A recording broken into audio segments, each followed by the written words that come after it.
going on, everybody? Welcome back to another electric episode of the Viall Files Reality Recap Edition. I am your host, Nick, joined by the household. And boy, this episode is jam-packed. Lots to get into. What, Sierra? Coffee is give you the ick? The coffee is working today, I guess. For me? Yes. You know, he got to sleep till 7:30 because River slept till 7:30. Energy Well, at that was 12. after she woke up at 5 and tried to have a 30-minute conversation with us. Oh, so Yeah. sweet. Yeah. Yep, so sweet. I'm always like, River, in the nicest way possible, shut the fuck up. Because I'll bring her into bed with us after she wakes up at like 5 in the morning when it's a little snuggle time. Oh. I mean, she usually falls back asleep. But Do you guys sing to her like Kylie Jenner? sing? Oh, of Where course. she's like, "Horizon and shine." I guess I sing a little bit. Yeah. Okay, You so do? what's the song? The go-to? It's not really a. Nick hums. He doesn't sing. Yeah, I hum. I've sang. I don't know what I've sang. Yesterday I read her some Packer articles. Oh. Now I was like, we need to read to our daughter more. And I was like, for sure. And then I was like, Jordan Love went 5 for 7 today at practice. I was thinking like the Wheels on the Bus, you know, the sweet little books that I have purchased and everyone has given I've us learned on her this bookshelf. from the movie 3 Men and Baby. It's not what you read, it's how you read it. Yeah. You know, You got that just baby voice? Well, You do you- just I have was to get gonna the say, words out. Do you read it very Yes. like... Oh my God. I was like, Jordan Love was 5 for 7 today. Yay! Oh, that's cute. Yeah, but was he did she, throw an interception. was she Ooh. was she interested? She fell asleep. Sounds So about she was right. bored. I was putting Sounds about her to bed. None of y'all are gonna fall asleep this episode. We have a lot to talk about, a lot to get into. We got some wonderful guests joining us. We have Caroline Stanbury from The Real Housewives of Dubai. I just started watching. Mm-hmm. I'm fully tapped in. I've seen every Caroline Stanbury scene, thanks to my good friend, sweet boy I love Justin. Dubai. It's really good. It's It's good. I love Sergio. Sergio I cute. am is Sergio. baby. Oh, I thought you were calling me. I was like, yes, what? Do you want to snuggle? No, I you love have him to, you have so to say much. tiki tiki. Tiki tiki. Tiki. We're excited to talk to Caroline. She's really gives a very like Lisa Vanderpump. Maybe it's the Brit in her, Yeah. Mm-hmm. but she gives kind of like, I'm a little bit better than all of you, which I kind of love Yeah. to her peers. Well, I think part of it is like her and Lisa we have real money, so we don't need to like really give into the drama and the performing because I exist rich outside of the context. Yeah. but they all seem to be super rich. Oh yeah, they're all rich, but it's like she doesn't have to perform. and How that's where it many comes. of the housewives of Dubai are rich via marriage versus like Caroline, who's like seems to have been rich as she exited the womb of her mother? A lot of them are self-made. Period. Yeah. Okay. Some of them have like Well, are Caroline divorced, doesn't but seem to be self. She was old money, Old She was money. old but then money. she She also just had inherited. money. She had money from her ex as well. Interesting. Anyways, we have Caroline. We also have the wonderfully talented Loren Gray of the Netflix's new movie Incoming. We also talk a little Love is Blind UK, which is weird to say because I always want to say Love Island UK. I Now that know. we're saying like UK and USA. We just started watching a little bit. We talk a lot about that with Loren, plus a little Bachelorette talk. We also have the Love Island reunion. Lots to get into with that, obviously. Was there? Yeah. Thank you. There was. Well, I mean, coming We'll get up, there. well, everyone's talking about Nicole, and we had. Oh, no. I know we did our part, but I don't know if Peacock delivered on their end. Thank you. There should have been multiple parts. Yes. That's what I have to say. Segments. Real Segments. segments. Why was it? Do you want to argue about it right now, or should we do household headlines Sorry, first? excuse us. That's fine. I don't know. care. It felt very like genuine and just like if off the cuff. We could just go right into it, and we could talk about it ends with us stuff after. Great. So first of all, way too many fucking people there. Yep. Way too many. I don't need to see Harrison. Why are we talking to people that were there for 3 days? Exactly. Wait, I don't. I started at Casa More and I was like, who are half of the people on the couch? Yeah. Thank you. I There- didn't need to see. Was it Coy? Coy. Coy apologize for a live that no one knew about. Nobody saw it. Yeah. Like that. You could have just texted, DM Janae that. You know, we don't. Also, I saw Daya did a live, and I guess at like Ariana was wrapping up the reunion, and Daya hadn't said anything, and so then Daya was like, "Well, when are you going to get to me?" And they were like, "Well, we don't really have anything." She's like, "Well, then why am I here? Because you told me you were going to ask me questions, and I was going to get the space to speak." And they're like, Fair. "We don't really have time." Yeah. And she was like, and they're like, "Well, what do you want to say?" And that's when she brought up the whole bullying or hated Oh, it. so it kind of got cut out of context. And then she was like, and then they put it in the middle to make it seem like No, that's fair because I'm like, it makes no sense why half those people there. There are people that didn't speak at all. And then I was like, you asked our main 4 couples nothing. Yeah. I know nothing about Miguel and Leah. I was like, why was Leah and Rob the main package and Miguel was cut out of it entirely? Because Serena and Cordell, we learned nothing new if you didn't follow them on TikTok and Instagram that you didn't already know. Mhm. They're the winners. Mhm. Oh, okay. But we gave Dea or Andrea. Andrea got 40 minutes of the Yeah. entire reunion. It was a Andrea's lot of reunion. Andrea. It was only Andrea. Yeah. Like, That's true. And the whole 15 minutes of the actual back seat. Like Which I don't fault. Do you guys fault Andrea for? I feel like they felt were all Andrea. I felt like they were all kind of coming for her, and she was trying to explain herself. I love PPG, but I don't agree when people are like, you just need to sit there and be silent, and then I like berate you. yeah. Like that's how I felt.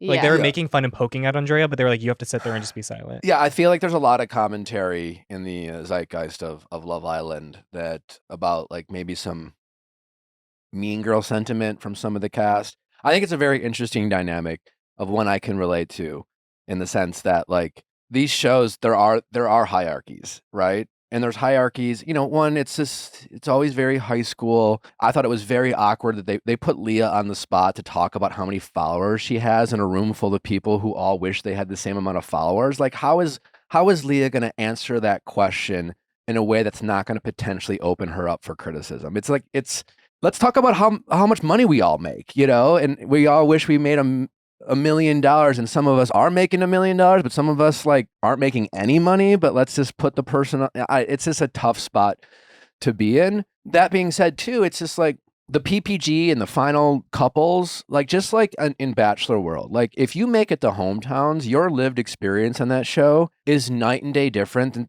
than someone who went home week 2. Mhm. It just is. Yeah. That being said, the people who go home week 2, week 3, they have their own experience, their own lived experience too.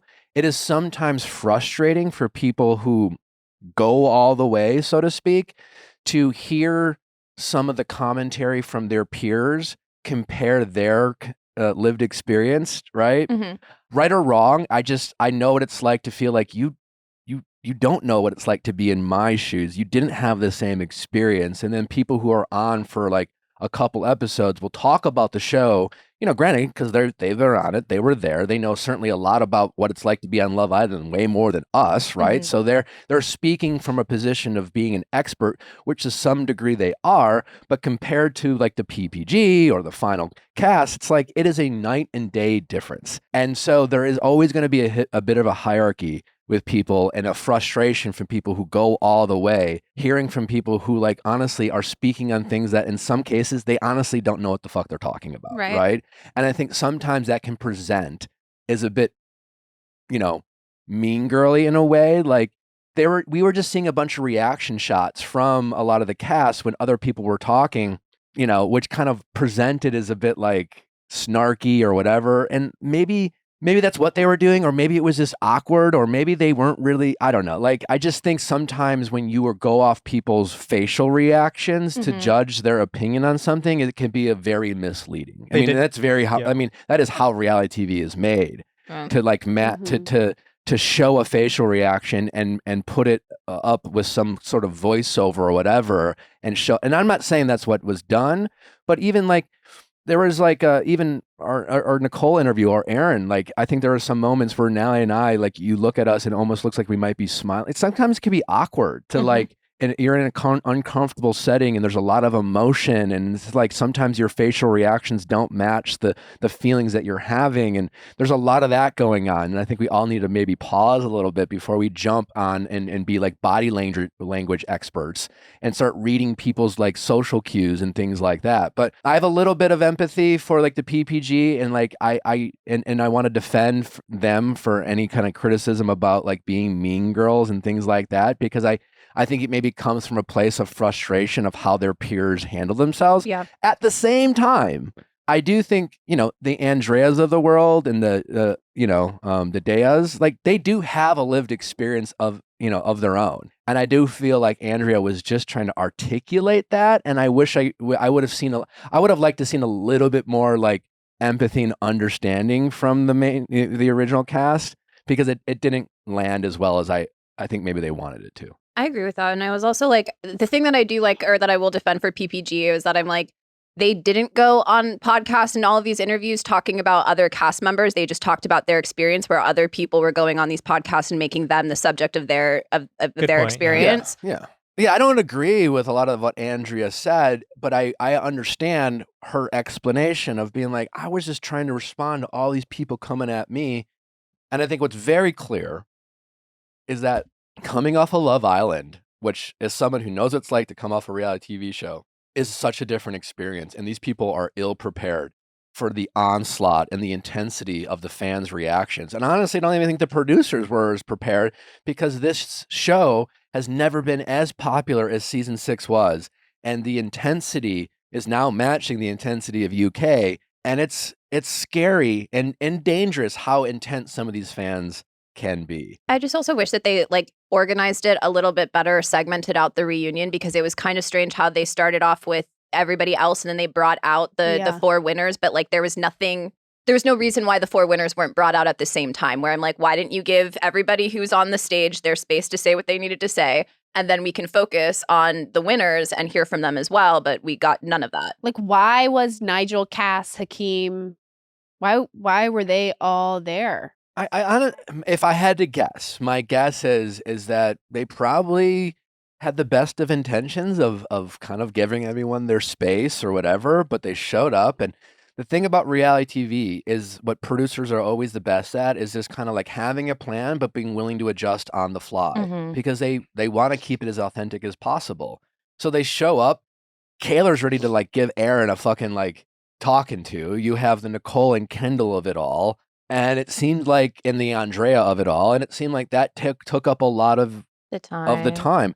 I think the only thing that I don't really understand is like you were really into it. I mean, Sarah and I seem on the same page. I don't really get the whole why did we need 15 minutes? Knowing that we had, I mean, I guess I thought there was way more reunion after that, but it felt like the entire reunion was that conversation about did Leah take the back seat or not. And I guess, yeah, in the moment, it was like, because I didn't know how much was left, I was like, oh, this is kind of interesting to like actually see the full conversation. And it was definitely all of them were involved. You know, there wasn't anyone who sat quiet, you know, and didn't say anything. So I think that was interesting. But then that was kind of it. Because my big takeaway is, they all tried to be as fair as they fucking could to Andrea and Nicole at the time, right?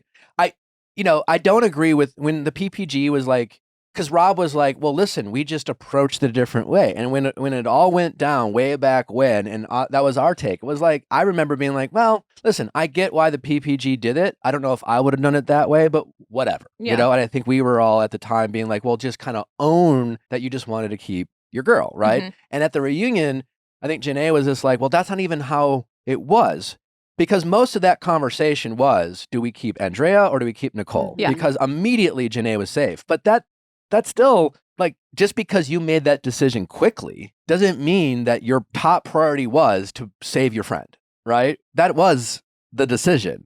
Like it wasn't the hard decision. The hard decision was, who do we send over after we keep our friend? But that was the focus of your decision was, we're keeping Janae no matter what. That's not even a conversation. So like, and that was Rob and Aaron's point, where it's just like, at the time, Nicole seems to be in a relationship with Kendall. She's looking at, also Miguel. Rob and Andrea seem to be hot and heavy. You can debate whether Andrea was there for the right reasons. And Janae at the time, God bless her, we love her, and thank God she stayed around because she fell in love with Kenny. At the time, she was straight up single as fuck. And so at the time, Rob and Aaron were like, what? Which makes a lot of sense. Yeah. I didn't really understand why all of a sudden they were like, it made a lot of sense that Liv seemed to need to apologize because, like, it was interesting that Leah didn't speak for 2 minutes, and then she spoke plenty, but at the same time, it didn't seem like she was. I didn't get the sense that she had a case against Andrea. She was just making her points. But I think what it all came down to, the miscommunication between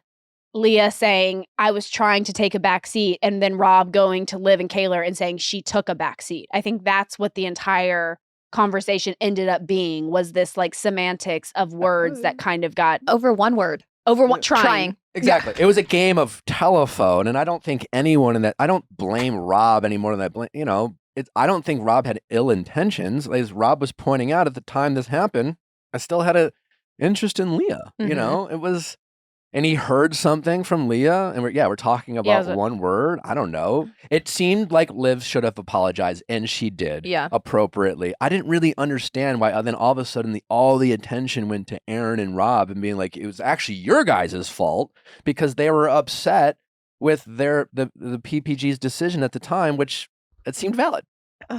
Okay, I feel like we are also spending just as much time as the reunion spent talking about it. But Kaylor and Aaron too, I thought that was a big deal for me because I was like, I feel like I was oversold on like the drama, and then it lasted for like 3 minutes. It was Aaron got 3 words out, Kaylor eviscerated him, switched seats, and then never to be spoken to again. Yeah, and I feel like that's what everyone kept saying was like, oh my gosh, the reunion is so messy because Kaylor just like delayed the process. She delayed the process, and they were arguing, and they were so just like back and forth, and she just like went at him for so long, and it's like, Where?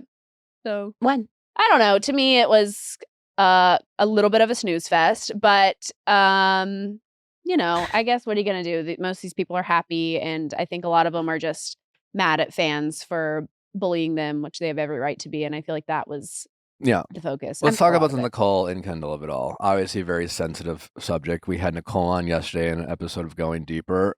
I feel like she was put in an impossible situation. Yeah. I don't think the reunion was the place to talk about this. Or come off like you're talking about it for the first time.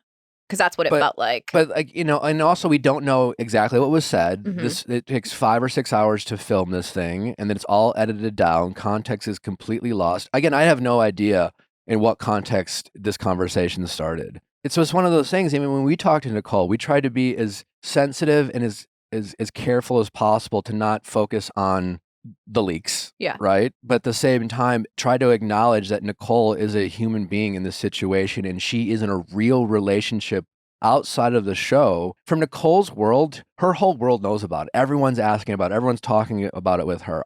We interviewed Nicole before we got a chance to watch the reunion. Right. So we didn't really know exactly what happened.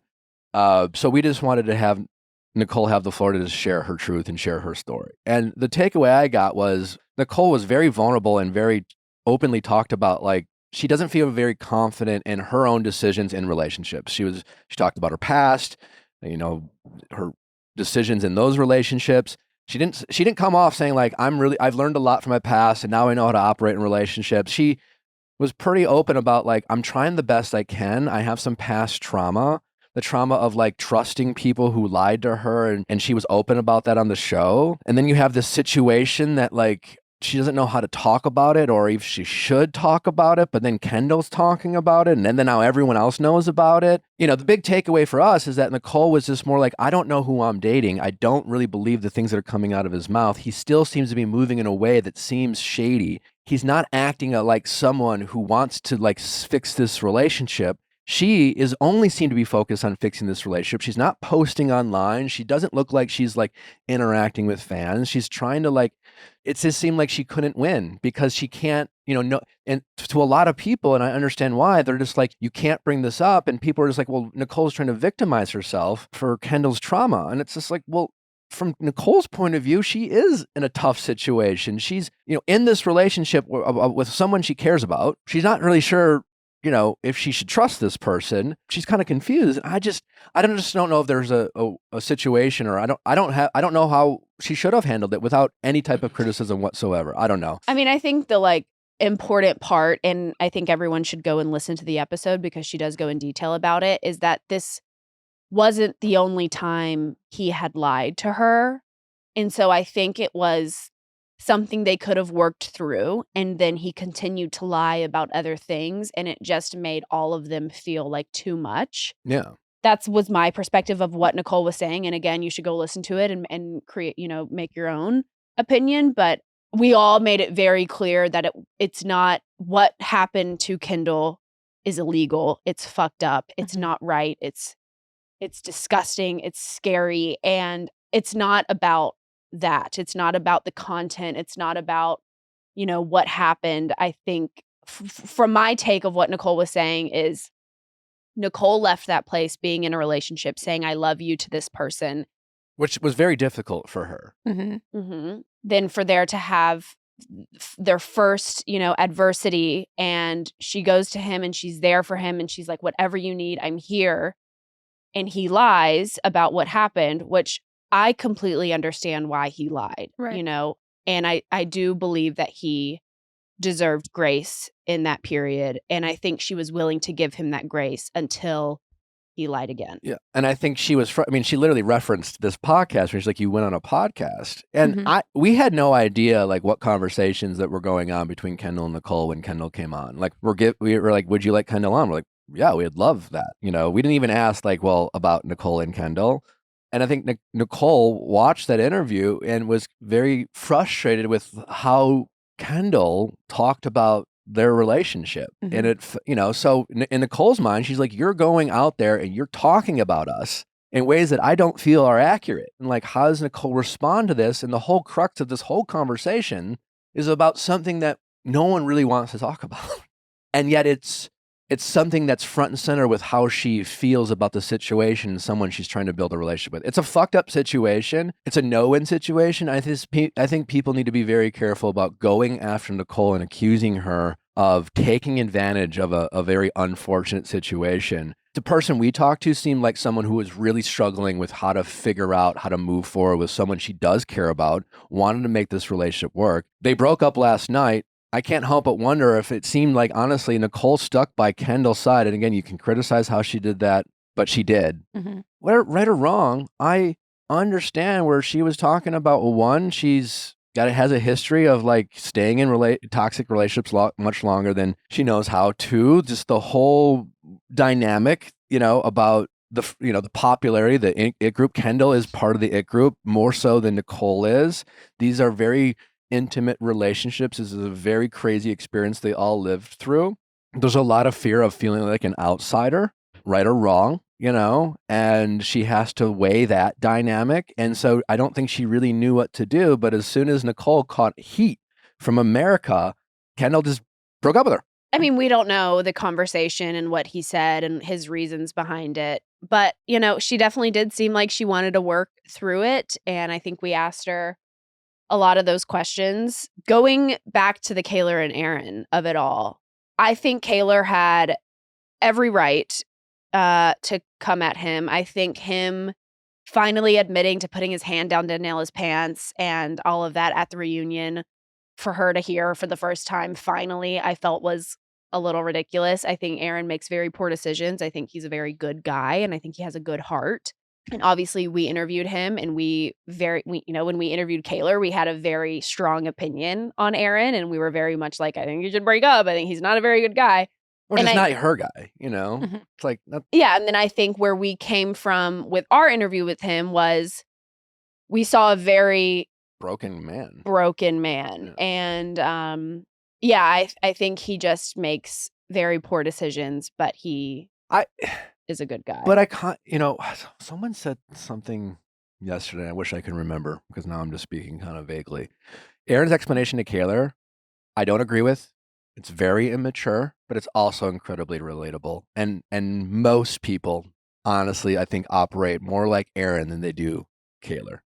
And what I mean by that, because Aaron was like, listen, like, I couldn't find the right time. I didn't want to ruin the vibe and like we didn't see each other and it never felt like a good time. If you can't relate to that, you're just not being honest with yourself. We've all been in those shoes before and the reality is when it comes to tough situations and being a mature adult is realizing there is never a good time to deliver bad news. And you're always just going to have to rip the Band-Aid off and you're always going to have to kill the vibe. But like that, sometimes you have to do that, but it's very relatable for people to just be afraid of, when do I do this? When do I do this? And not find the time. It's not an excuse, but I at least understand where Aaron's coming from. It's a very human reaction. It's immature for sure, but it's not evil. It's not because he's a love bombing asshole who's just like a piece of shit. He just needs to grow up a little bit. And I think that maybe this experience is a very tough lesson. To Natalie's point, like we don't need to go after Kaylor now. She was more than justified to like get this off her chest and vent. Aaron on camera lied to Kaylor and made her look like a fool. And on camera Kayla deserved the opportunity to defend herself and just vent and get it out. It's like the audience is like first demands Kayla to like stand up for herself. And then when she does, then the audience wants to say, well, whoa, that's a little too harsh. It's like, let's just enjoy the reality of these people being their authentic selves and maybe not, give your comment. I mean, we love to talk about it. Like, I think there's a way to talk about it without going after these people in their DMs and reaching out. I mean, like, I think Nicole is getting like eviscerated in her DMs and people are saying just the worst shit about someone who maybe handled a very, very difficult situation not in the best way. But like, good luck. If you're in Nicole's shoes, I think it's very easy to say how you would do it. But when you're in their shoes and maybe you're in a situation where you care about someone but don't fully trust them, and then you want to give them the chance to operate in a way, and then they still don't do that, and there's I don't know. I think it's very easy to talk about how you would do something in a situation you have no context of how it's like to be in their shoes. Have y'all seen this TikTok drama? What TikTok drama? Oh my gosh, it's between these two influencers. Okay. It's like the first time that I've seen other influencers like speak out and give their opinion on it. So it's these two New York influencers. One's name is Hallie. The other one is Sophia. Okay, I kind of saw a little bit of this yesterday. Influencer world, I think in general is pretty small. So like there's tons of events. You see the same influencers there. It's the same way, especially in New York. But so these two girls, had been around each other several times at events and whatnot. Hallie refers to her and Sophia as friends. I guess they were friendly. They had like gone out to get drinks after an event, one time. And Sophia refers to them as coworkers, which I feel is absolutely fucking bizarre. This is not Nordstrom. Hallie has a boyfriend named Reed. Okay. They dated for, 9-10 months. The only reason Sophia knew anything about Reed is because Hallie talked about him, posted photos of him, whatever. They broke up. It was a very public breakup. Hallie made a lot of TikTok videos about it because it was kind of out of the blue, out of nowhere. And Sophia is going through Hallie's tagged photos to find Reed. And she DMs him the night after they were out drinking after an event. Okay. DMs him and is like, we should go on a date. They go on a date. How do we have the DM? How do we know about the DM? I think both of them talked about it. I know Sophia. When this happened, Hallie made it very public. She posted a lot of TikToks Receipts. about it. Yes. And That they broke up. That Sophia, because I guess, New York is small. People are seeing Reed out with Sophia and whatever. So Hallie makes this very public. Sophia gets a lot of hate. She almost gets canceled. This was a long time ago. Reed and Hallie are back together today. Oh. Yeah, right? Good for them. They were recently on their podcast, Reed and Hallie, and they have were a podcast together. Hallie has a podcast, and Okay. Reed was on it.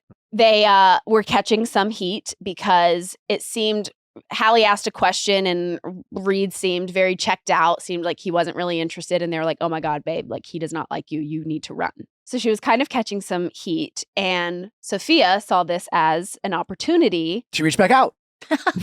Oh no. to tell her side of the Okay. story. Oh, okay. So she makes a 3-part. I was like, holy shit. She makes a Should we go day 2? she makes a 3-part TikTok get ready with me story time about the time she almost got canceled from a girl she barely knows. Something Her like that. coworker. Her Yes. coworker. And she talks about this date with Reed, and Reed and Hallie are currently together.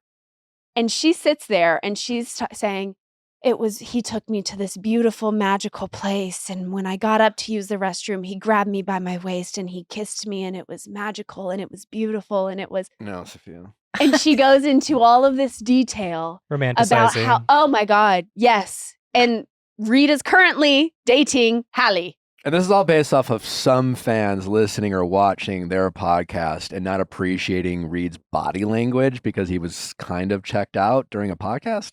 I guess. And Yeah. so kind of like, it brought their relationship back into, The spotlight. For sure. the spotlight. Sophia has read these messages that Hallie sent her and was like, we were not friends. She had to text me and introduce herself to me. He was single at the time. Like, I had every right to go on a date with him. And I think fans are like, and other influencers are like, this is so fucking weird because 1, you only knew about him because of Hallie. He's not a public figure. He's not in this world. Like, you only know about him because Hallie talks about him.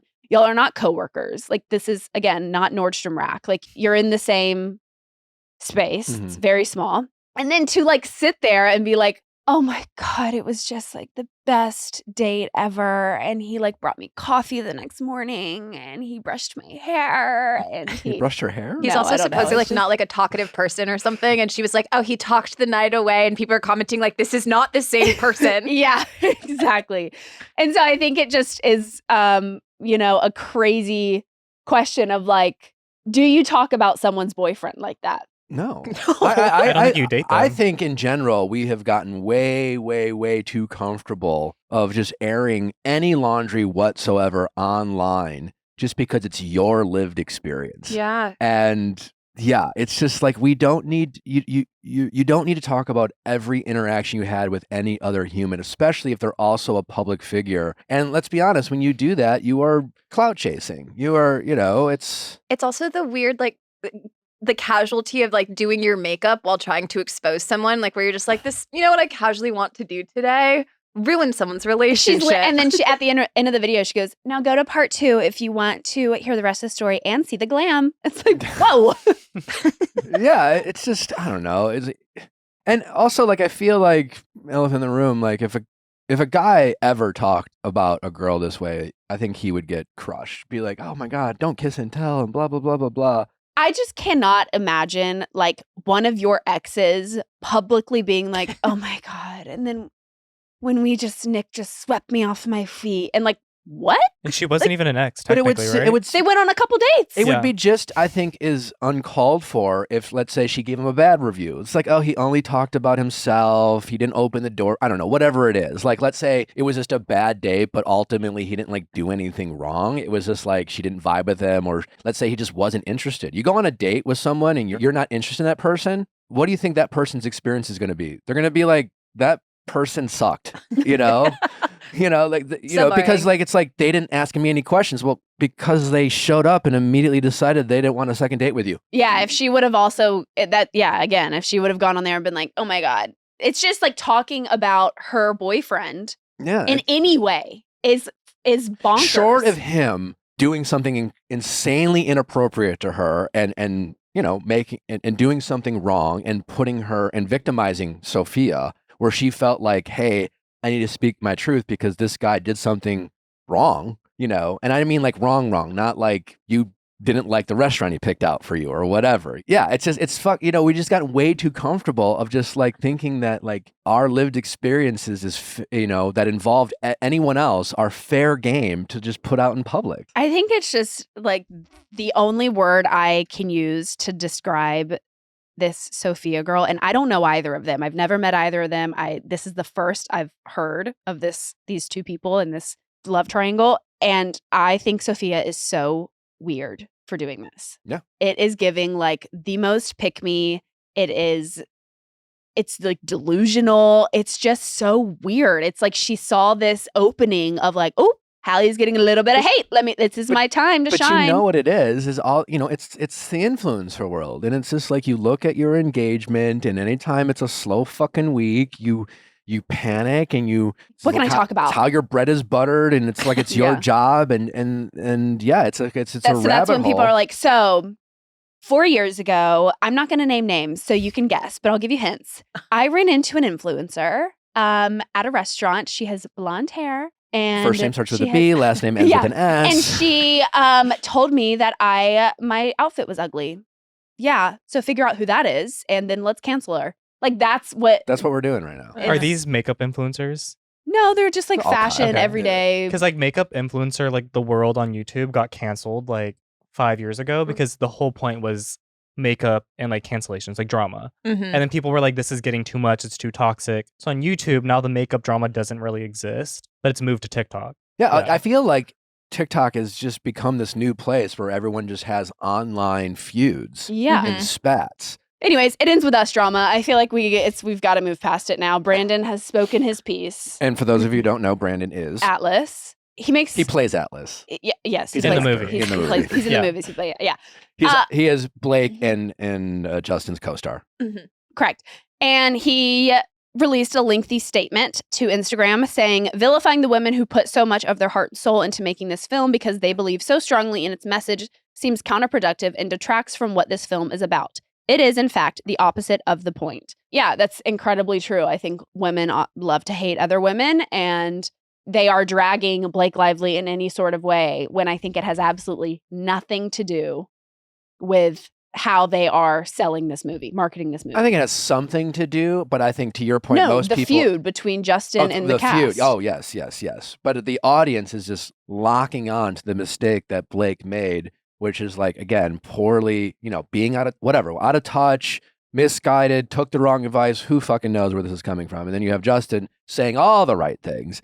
And then people just deciding they know what this feud is about, or not even caring what the feud is about, but deciding whose side they want to take based off of, again, we live in a world where you don't agree with who's right, you like who you agree with. And so now everyone is just agreeing with how, again, understanding why like so many people are personally affected by this movie and, understand that they appreciate the way Justin has gone about it. I can totally get that. But yeah, it's, what was some of the feedback we got what did people say in the comments? For reality recap? Yeah, on reality recap. I mean, a lot of people everything we've been saying, a lot of people took Justin Baldoni's side of being like, he's the one that's advocating and saying what's true about the movie. But then also people are defending Blake, saying like, there must have been more that happened besides just marketing. And I think like this coming out now shows that it's not the marketing. Yeah. That whatever it may be, there might have been something else. Like, it's not coincidental that the whole cast isn't unfollowing him and whatnot. I've heard there's a lot of little things that happen, and there's very specific reasons why the cast feels the way they do about Justin, and it has to do with everything that happened while filming this movie and things on set. One more thing before we move on. I'm really glad that Brendan came to the defense of his co-star Blake Lively, but you know who didn't? Justin. And I know some people are going to be like, oh, well, anytime Justin's asked about Blake, he always says nice things. And that's, yes, he does. He says kind of these generally nice things about Blake, but he hasn't come up in defense of Blake. He hasn't come out and said, hey, what is going on is wrong. There may be some differences between me and my co-stars, but like, this is not appropriate for the internet to be trying to take down Blake Lively here. And again, if you've ever read Justin's content or listened to his show, you would think that a man like Justin would speak up against what seems to be this online takedown of a woman in this scenario. And he hasn't.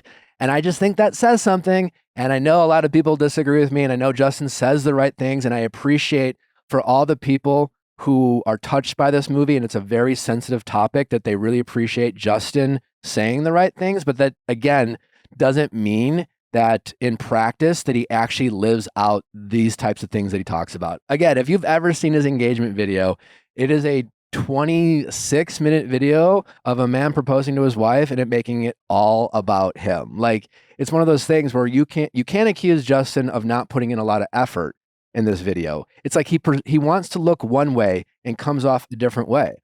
And I just think it says a lot that Justin hasn't spoken out against all the hate that's going towards Blake, because again, if you've ever read Justin's stuff, that person would seemingly have done that, and he hasn't. And I think you got to start asking yourself the right questions, and you got to start reading between the lines about like who we think we should, side with in this feud between Justin and Blake.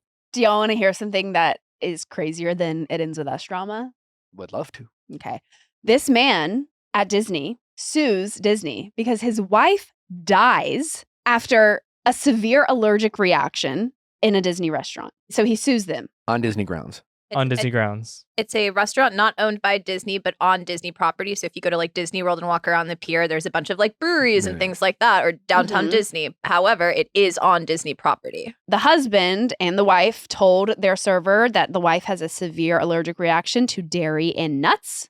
They, assured her that she was going to be fine. She was not fine. She was dead. Mm-hmm. She passed away. She passed away. And lawyers for Disney said the matter should be referred to an outside arbitrator. When Piccolo, the husband, signed up for Disney Plus account, what you stream Disney movies on, in 2019. And said he waived his right? Waived his right. It's also just the 7-day free trial. Yeah, it wasn't even like a full subscription. He just signed up for the 7-day free trial. And apparently if you don't read the terms and agreements, which who does? They're like 900 pages long.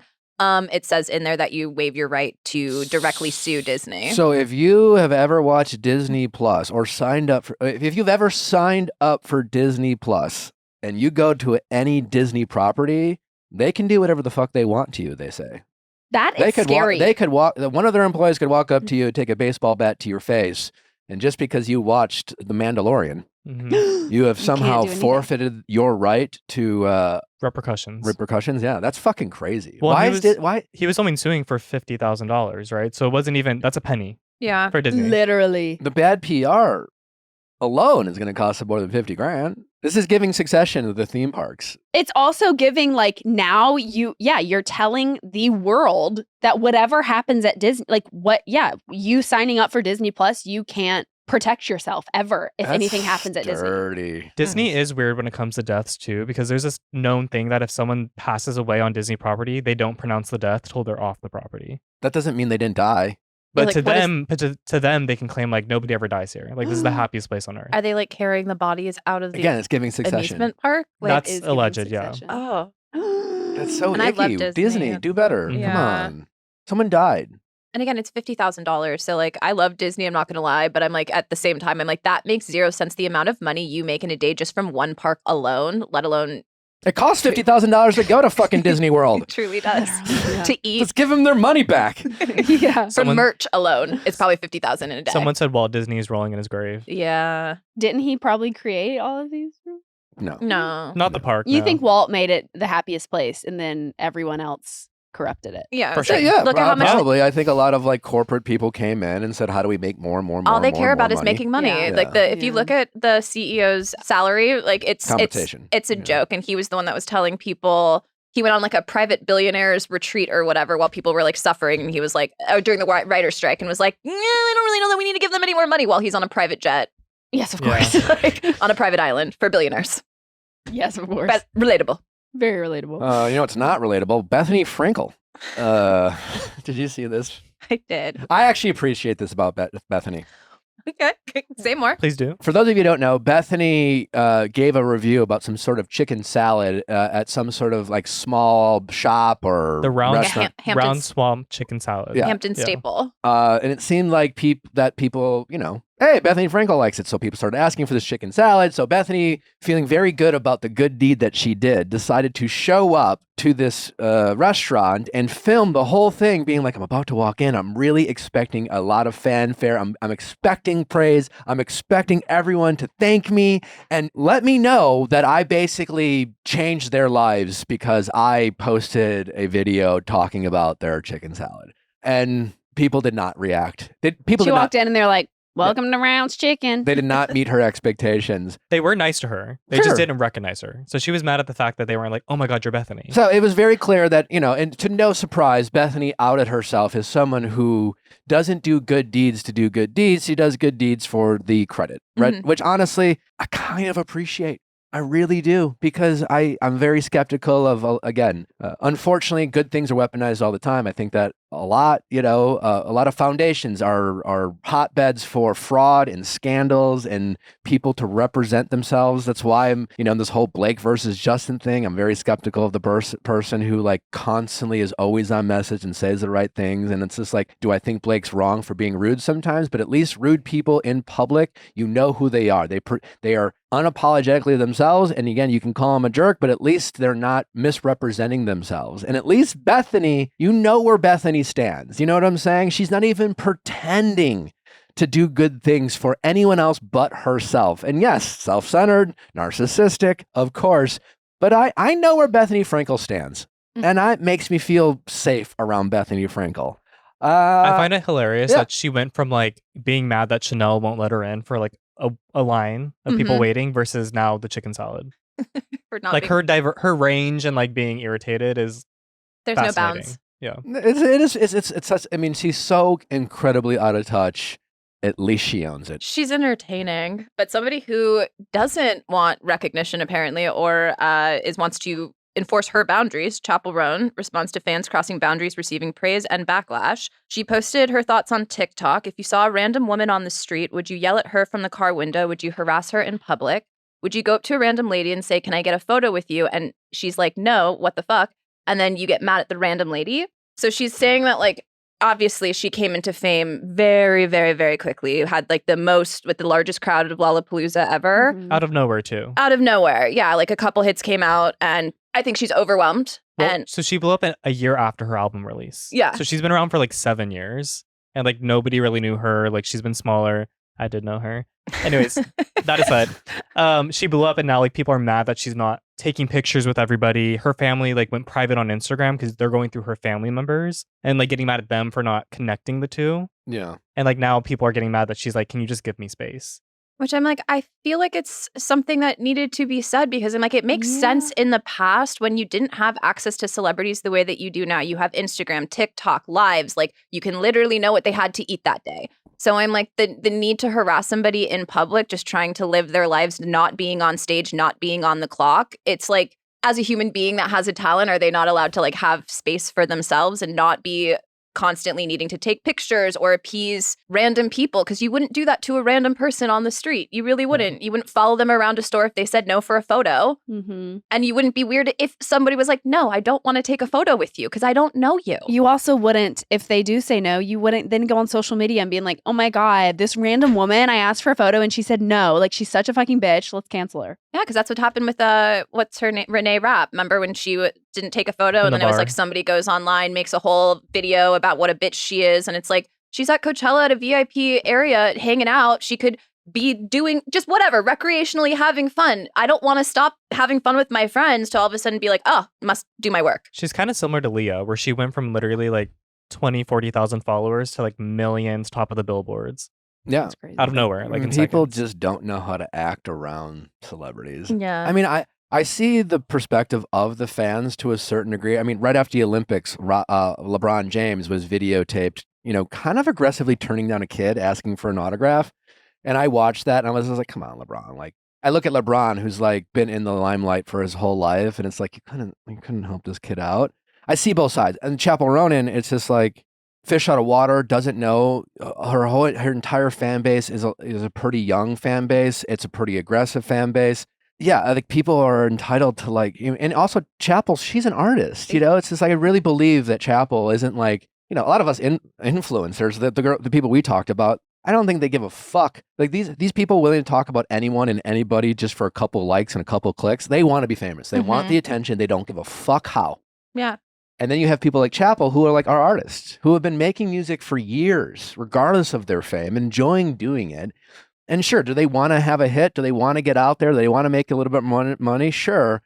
But I think Chappell's point is like, if she probably had it her way, she wouldn't have become as famous as she has been. She appreciates people liking her music more, but she didn't ask for the online harassment. She didn't ask for her family to be harassed and completely lose any privacy that they have, while fans are simultaneously demanding, not asking, demanding for her attention in the way that they want her attention, and it's really kind of fucking weird. It's also interesting in her case because her performance is like a character. Mm-hmm. And then there's her like outside of performing. So like whenever she's alone, like that's where you have like the weird clips of her with like a Kermit like jacket over her head or like trying to not be noticed. People are mad at her for that because her character is the very eccentric, like out there person. Yeah, but that's the thing. She's playing a character. And that's who she is on stage. Mm-hmm. I remember I was like 11 and I went to a Britney Spears concert in Salt Lake City, random. But I ended up running into Britney Spears in the airport. And like I was young, of course, big fan. So I like, was crying, saying hi to her. And I remember I asked for a photo. And she was like, no, I can't do that. But like, it was like, just like, thank you and super sweet. And I was like, great. But I'm like, it makes sense because if she takes a photo with one person, she's going to have to take a photo with everyone. And maybe she's just trying to get some snacks before her flight. Like, you know what I mean? Because it's also like, when you see someone being like posing for a photo and someone taking it or taking a selfie, that brings more attention to it. And then people are like, oh, who's that? Oh my God, that's Britney Spears. And now we have pandemonium. Right. What would you rather have? Someone asking you for a photo or someone taking a photo of you while you know they're taking a photo of you? Asking for a photo. Asking for a photo. There's nothing 'Cause worse there's that than too. seeing someone videotaping you from afar. You're just like, Or to like, yeah. It's like, It's we know just- what you're yeah, and doing. it's like, Just say you- hi. And then it's awkward, so you kind of look at them, and then you look weird by like staring right at the camera. It's very bizarre. I mean, Not like, that happens a lot, but you know, I think most reality TV stars like are very like appreciative of fans, you know, and also are very afraid to say no. I've said this before. The only time I've ever turned down a fan was Jax Taylor. And at the Women's March in 2016, when I was currently the Bachelor, and I thought like, this is not the time for me to be the focal point. And I was literally the current Bachelor. And it's like, when you take one photo, then everyone thinks, oh, I guess I can ask. And then it becomes like people get in line. I was in a mob of people, and it just felt inappropriate for me to do that. But certainly people had an opinion of me saying no. But like, I just made the tough choice of saying like this, I'm at a Women's March. I didn't show up to be like, oh my God, the Bachelor's here. Like I just tried to be there in solidarity. Yeah, but people are going to have an opinion about it. But most of the time I do try. Even when it's Nally and I and friends out to dinner and we're in the middle of dinner and people walk up to you and be like, I'm sorry for interrupting. It's like, no, you're not. No, you're You not. could have waited. I'm clearly eating. And it's just like, most of the time you're just like, sure. Because like you realize that they're nervous and they just, you know, again, they don't realize maybe how they're coming across. And I think for the most part, it's easy to empathize with them. I think when you're Chappell, I have no idea what it's like to be her. Yeah. And the level of intensity and fandom, it is a whole nother atmosphere. And I think, you know, the closest I've ever come is right after the show when I went to like Lollapalooza, and you can feel very unsafe very quickly. And it's very scary when people like have this kind of glazed look in their eye, like you're not a real person, that like they look at you like they're meeting some sort of god, and it's fucking scary. Yeah. And it can be. And how old's Chappell? 27, You know? mid-20s. But anyway, it's just like it's. I was like, it doesn't even matter if you're 20 or 50 or 70. It's just like 26. personal space and just like, I don't know. Again, if somebody's like mid-bite at food, I don't think that they're hoping that you walk up to them asking for a photo. And it's not to say that like I don't understand being a fan. Absolutely do. But I'm just like, wait till they walk outside maybe. Like, you know, just like there's different ways and moments to be like, hey, you're human having a human experience. Maybe I'll let you do that. And then like at an appropriate time, I could ask you. Back to like Blake Lively, and people like, oh my gosh, she's so out of touch. It's just like no one's treated Blake Lively like a normal person in, I don't know, probably 20 years. You know what I'm saying? And maybe Blake Lively could use some PR training, or I don't know, maybe she's an secret introvert, or I don't know, maybe she's just not good at that. You know what I'm saying? But it's like we simultaneously want our celebrities to act like a certain way, but we treat them very differently. And it's just like, well, which one do you want? Yeah. All right, up next, Caroline Stanbury of Real Housewives of Dubai. If you're not watching it, I recommend you do.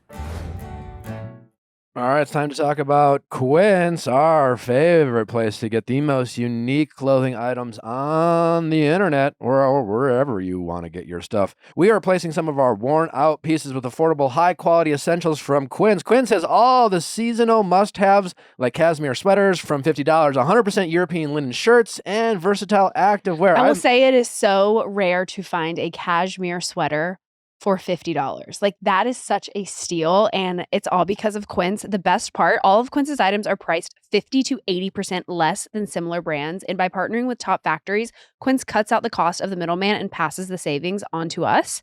Quince only works with factories that use safe, ethical, and responsible manufacturing practices in premium fabrics and finishes. And you know what it's like to kind of go out in public and then buy a shirt or somewhere from some popular store, and then you see 5 people outside wearing the same thing. Not with Quince. They have a ton of unique selections to make your wardrobe the most unique wardrobe amongst all your friends and community. So if you are looking to change things up in your wardrobe and not waste a ton of money at the same time, you got to check out Quince, whether it's for you or the men in your life. Upgrade your wardrobe with pieces made to last with Quince. Go to quince.com/VIALL for free shipping on your order and 365-day returns. That's QUINCE.com/VIALL. Quince.com/VIALL to get free shipping and 365-day returns. Quince.com/VIALL. There's a lot of decisions you have to make when you have a baby, and the one that I feel the most comfortable and safe making is using Huggies for our daughter, River. I always tell Nick that when River's crying, she's trying to tell us something, and that's the case with most babies. They express it through cries, and so we've turned to Huggies. The new Huggies Skin Essentials are here. A brand new dermatologist-approved line of diapers, wipes, and pull-ups training pants that are all designed with baby's sensitive skin in mind. Their wipes are so thick and pH balanced to help maintain healthy skin. Their wipes have 0 harsh ingredients, for a great, gentle clean. The Skin Essential Diapers features the Skin Protect Liner, which is what helps take care of the ick and stick that can cause rash. They have this liner built in their diapers. The whole diaper helps protect against the top 2 causes of rash by managing moisture and running mess. The liner gives you the barrier to help absorb moisture and lock away runny mess from baby skin. Pull-Up Skin Essentials has your big kid covered too with a training pant that is ultra soft and breathable to help protect sensitive skin through potty training. Learn more at Huggies.com. Once again, head to Huggies.com to learn more. Hello. Hi. Hello. Hi, everyone. How are you? Good. How are you? Good, thank you. All the way in Dubai. Oh my gosh, yeah, I know. This morning I was like, what time is she coming in? And it was like, she lives in Dubai. I was like, oh, what the heck? What time is it in Dubai over there, Caroline? It is, I think it's 9 o'clock At PM or AM? at night. Oh, 9 a.m. Yeah. Okay. All right. Yeah. Amazing. Well, we're very excited to have you. We big fans of you and the show. Really enjoying this season. Also like Sergio, huge fan. Oh, he's here. He's behind the screen. Hello. I am Sergio. I am Nick's wife, and I am Sergio in our relationship. Is that and Nick is you? Yeah. I am like, I would let my dream is to go to bed kissing. Oh, Oh, I would do that all the time. he just wants to hug and kiss all day long, and I just don't. Yeah. I just feel like there's a time and a place, and I don't know if it needs to be 24/7. No, I'm with you. Yeah, I Can am you with imagine Sergio. you were married? Well, yeah, we got married in April. Oh, wow. And Yeah. well, there you go. Congratulations. Thank you. And we also just had our first daughter 3 months before our wedding. Oh, wow. Yeah. Really? Congratulations. Yes. That's amazing. Don't tell Don't tell Sergio about that. No. I don't. He wants a baby desperately. Where are you guys in that kind of decision-making process? Have you guys, is it a someday thing or is it still a maybe thing? It's really hard. We talk about it all day long, every day, because my children are beginning to go, and I'm ushering them all out the house and can't wait. And then and the thought of doing nappies and feeding and all of this, but then he's going to do it. So I don't know. I don't know is the answer. I still don't know. Very difficult. Why And the trouble is surrogacy illegal in Dubai? It's not anymore. Oh, okay. Because you have to be married, and obviously, to have a baby with somebody. But now, in the last 6 months a year, I think it's become legal, and they've actually got a surrogacy agency opening up because that's all my hurdles are being taken away from me. Basically. Yeah, you have no more excuses. Yeah, all the excuses I've found, which is like they don't have surrogacy. I've got to go too far. I got a phone call like 2 weeks ago, just saying, "Oh, we've got an agency in Abu Dhabi. Would you like to come and see us?" And I'm like, "Shit." Is surrogacy one of the options now? Because I know Sergio wanted to have the pictures of the baby bump, and like that was one of his goals with it. Like, or is this an option? I know he has to just borrow another woman. I don't think. I mean, I'm 48. I don't want to be the oldest pregnant woman on the planet. No. We love an age gap. You don't know much about us, but there's a bit of an age gap with me and my wife Natalie. What is the age gap between you and Sergio? 19 years. Oh, you beat us by 6 months. No way. Yeah. Yes. Were I can't see you behind my pictures, so I can't see your face. Oh. Well, It's we look okay. great. You don't need to. We look hot. There you are. There you are. I'm just moving, I'm moving this. Okay. No, I still can't see it. You don't look it. You can't see. Well, I mean, no. Well, neither can you. I Can't mean, see the. 48, you look absolutely incredible. Are you reversing Well, I did have a time? full What are you doing? I had a full facelift. Oh. Well, you look great. Yes, I'm reversing time. You are. You are. What is I have a love for handbags, as I have seen you do as well. What Nick thinks I need to stop with the handbags. Does Sergio feel the same way? What is your response to that? Or is it like, shut the fuck up, I don't care what you think? Well, it definitely would be shut the fuck up. I mean, like it would be like if there's a fire, I'm saving the handbags before Sergio. That's for sure. Well, he's athletic enough. He can take care of himself. He can save stuff. I mean, handbags are happening. Like handbags, every woman wants a handbag more than they want a husband. Let's just be clear. Yep. Thank you. No, it's not the handbag. It's all the handbag. How many handbags do we need? Caroline, I'll let you answer that. Yeah, there's never enough. I don't even understand the question. What does Sergio think about this? Sergio, are you team handbag or no? I mean, He's in for the handbags. Okay. yeah, not like that like you, honey. Yeah, no, but he'd rather invest in cars, but I don't understand cars. Do you want a car? Like, I'd rather be in a. I really couldn't care less what picks me up, but I do care what I'm carrying. Yes. Well, I would agree that a handbag is a much better investment than a car. Absolutely. Nick loves suits. Yeah, I'm a suit. I love a good suit. Yeah. Caroline, how did you end up in Dubai in the first place? I was very like watching Housewives of Dubai. Like it seems very almost Americanized a little bit. Like you kind of forget that you guys are in Dubai a little bit, but like it seems like a lot of people who aren't from Dubai move to Dubai. How did you end up there? Yes, it's ridiculous actually, because everyone goes, "Oh my God, you've moved to the Middle East. Oh my God, are you going to be able to do this? Can you have dress this way?" And I'm like, you don't understand. Like the locals are way out. We the expats way outweigh the locals. Only 10% of Dubai's residents are locals. So the rest of us are all. It's all just English, Americans, Russians. Everybody's just descended on Dubai. So it's not so foreign. You wouldn't come here and go. It's not like dropping into sort of Japan or China where you feel incredibly foreign. Mhm. This is not like that. You would feel like you could be in America, to be honest. I came here because of my ex-husband. Oh, okay.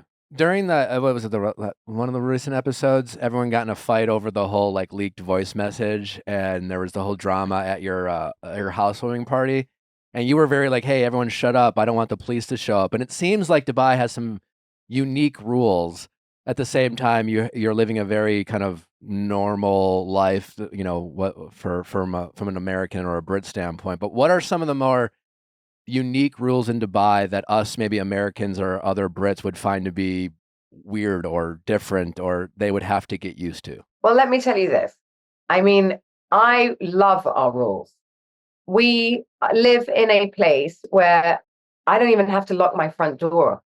I can leave my diamonds by my bed and they will be there. You can go to the beach and take off your watch, your Rolex, and put it on a sunbed and go swim for an hour and come back, and that Rolex will be on that sunbed. And that is a pretty nice way to live. I'm just planning to go to London now, and I'm thinking, don't take any jewelry, can't wear my handbags, I'm not going to take this. I have to think like that. I don't think like that in Dubai. You literally can dress like a Christmas tree and feel fine. You can wear your watches, your jewelry, your bags, and then some. So, while you all criticize the way we live and the rules that we have, trust me, they're pretty fabulous when you're living in them, because my kids can go to the mall by themselves at midnight, 1 o'clock in the morning. I wouldn't think twice about it. Wow. Not twice. I've never even worried where they are. Is that because there's such strict consequences for crime in general? Yes. Okay. There are very strict consequences to crime, but real crime. That's why we really don't have any. Yeah. Wow. And I don't think that's a bad thing. No, I'm should we move to Dubai? I'm like, now that I'm a dad, I'm very like, Yes. a lot of places I don't want to be. If you just lost your daughter in a shopping mall as a toddler, you'd have a heart attack and helicopters around the mall in about 10 minutes in America. With us, so you'd be like, oh, well, she'll be back in a minute. Well, someone will find her and bring her back. And that's honestly how we live. And that is pretty incredible. And I wouldn't swap that for the world. Would you be our Michael if we moved to Dubai? Oh, pay your bills? No, we just like want to stay there for a couple weeks while we look for our own place, and then probably wear out our welcome. And then just stay there for the rest of your life. Yes, that's what happened. Yes, no, because you have more kids and everything else. Too many of you. We have one kid. It's a baby though. How is that? I've just got a new white sofa. Got $50,000 sofa. How's the new house coming along? Are we done with it yet? Of course not. I'm starting again this morning. So I'm ripping out the whole front of the house, and it's all going to be glass, so that you could sort of like basically my husband's making a ridiculous man cave. And then we're just redoing the office. So it's a work in progress. My little house is like, it's like a little art gallery. I absolutely love filling it. What makes your relationship work? I mean, you guys love to talk and give each other shit, and you give them a hard time and vice versa. But at the same time, there does seem to be like a lot of love there between the two of you. Yeah. What makes you guys work as well as you do? Well, basically, I brought him up. Let's face it. He's shaking his head behind. I don't know. We just have a lot of love and respect for each other. Even though I'm tough on him, obviously, there's a huge age gap, and sometimes, or a lot of times, I feel like I know better. But then, obviously, he proves me wrong sometimes too. And like he's really strong in the relationship. You're just seeing parts of it sort of we weren't in our own home. We were sort of under stress of moving. But like he gives as good as he gets, I can assure you. And we have a lot of fun together. Like no matter how hard we fight, it always ends up laughing. I can't keep a straight face. You guys, I find to be the most entertaining couple. I mean, I love the dynamic. It just really works. Sergio's so animated and passionate, and again, I relate to you very much, Caroline, in terms of like your energy, where like you're just like, fuck this, I don't know what we're doing. You're on the I phone can't signing cry documents. because if I cried, there'd be just he's always crying. So it's like one of us has to remain, sensible. You also seem that way with the other housewives. You seem. Housewives is always known for the drama and like really making a stink about anything. And you always seem annoyed by drama in the best possible way. Is that how you usually feel? I don't love drama. It's not that deep for me. I mean, there's just so many they react to everything. You can't say anything. So at this point, you just sort of have to, I find that I'm always just apologizing just for being the life. I'm like, oh, I did it. I'll do it. I'll take it. How are you and Chanel? Have you guys mended fences? Yes. Janelle and I are fine. She just, it took her a little bit longer to get my humor. And I think the Botox doesn't help because she can't see my facial. But, I think now she understands I've just got really dry, deadpan face when I say things. What do you think about Chanel's implication that you victimize yourself to make the other woman like look better or look worse? Please. First of all, would you have wanted to get in that waterfall with all of them screaming like that? I mean, what on earth was that? And also on top of it, like Lisa didn't want to do the praying bit, and that was all fine. I don't want to get into a what looks like into the waterfall and hold hands and scream about do you think that's who I am as a person? Yeah. I'm not victimizing myself. In fact, I'm standing up for myself. I'm not going to do that. If I was ever going to put myself through that sort of cleanse, it wouldn't be with 5 lunatics. I would be with my husband. It wouldn't shock me if like every other week, Sarah has a new kind of new-aged cleanse idea for the group that she wants everyone to buy into that is, either a potion or screaming or something. Is that accurate, or is this a one-off situation with Sarah? No, 100%. We all have to join Sarah's cult, but that's okay. She's underneath. It's all comes from a good place. It's just that we're all made differently. I don't believe the same things, and I don't believe in healing in the same way. But Sarah thinks I need the most healing of the group. So there you go. Has Yasmin left for college yet? I'm actually taking her next week. Oh.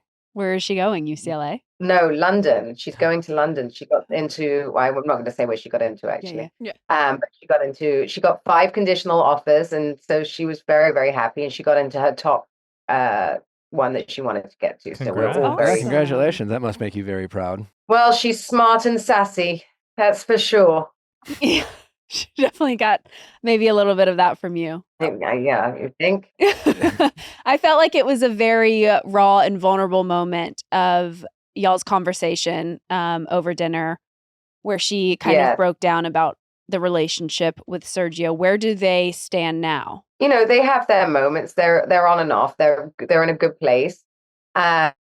He took her to prom and all of that. And, she does have a really nice relationship with him. I just want to say that, anyone that's in the step parent role, it's a really difficult role. You'll never, ever the father, and that's just it. And then to have the age gap on top, you kind of the respect level probably isn't there, and that's just never going to change, I suppose. I mean, maybe as time goes on, it's easier. But we were out with friends last night, and this woman being a step parent to their daughter for 35 years, and she said it's just as hard. Wow. So, Yeah, there's it some is what it probably is. rebelliousness that goes on there. Well, she was 10 when it was filming too, and now she's 18. Do so any there's a of bit her change. friends give her shit for like having a hot stepdad? Yes. But even and a mum, by the way. I get called the bell. Well, obviously, we know that, Caroline. Yeah. Yeah, thank you. So yes, they do. We do. So she hates us going to the school. She absolutely hates us going there. Where did Tiki come from? Oh my God, I don't know, Sergio. Where does Tiki come from? It's just he names everything. Every part of his body has a name too, and mine. Don't say that. What does he name it? What did you say? No, I call it a Tinky Winky. You can't call yours a Tinky Winky. That's what you call babies. He's like Carl. Oh, okay. It's bigger than that. A Tinky Winky. No, it's giving BDE for sure. Darling, Yeah. that's the headline. Tomorrow, page 6, Sergio's Tinky Winky. We're fucked. Shifting to the Brooks of it all, are you and Brooks finally made up? No. Oh, No. okay. Were you surprised by the switch up in your friendship? Because you guys were really close at one point in time, and now this season, not so much. Did you see this coming at all? No, I didn't see it coming at all. I was absolutely blindsided. So no. And actually, that's why I tried to sort of push through it and let it all go, because even watching it back, it's hilarious. The venom when she calls me the see you next Tuesday when I come into the party, and I'm like, hello, everyone, completely oblivious. She's like, fucking cunt. And it's so funny to watch. It's sad because in Bali, I had so much fun with her. I love the naughty side of Brooks, but, unfortunately, it just doesn't last all the time. What do you think that is? Do you think it's just like you seem very confident in who you are. You seem almost like any criticism, you're just like, whatever, I know who I am. I'm not going to let that get me down. Where Brooks, on the other hand, it's just like she wants to be her truest self, and her truest self is to be your friend and kind of be that snarky, who gives a fuck personality. But it's like she maybe is like reading her comments too much, or like, getting feedback from Sarah and the other women about a certain behavior, and it seems to be affecting her in a way that doesn't affect you. I mean, but that was so interesting to watch. I loved watching it. The Sarah and Brooks thing was freaking hilarious. What she means is, Yeah. no, it's not what it means. Okay, what do I mean to say? I could not believe what I was watching myself, and no one else seemed to see it or get it. While I'm at the table. Well, thank God for the flashbacks. It was the weird. Oh, it was brilliant, absolutely brilliant to watch. As a viewer, I loved it. And I don't know. I think Brooks can't decide whether she's a church-going sort of vicar's wife, or she's this party-loving, I don't know, woman that sort of has men all over the place and having fun, and I don't know who she is. I don't think she knows.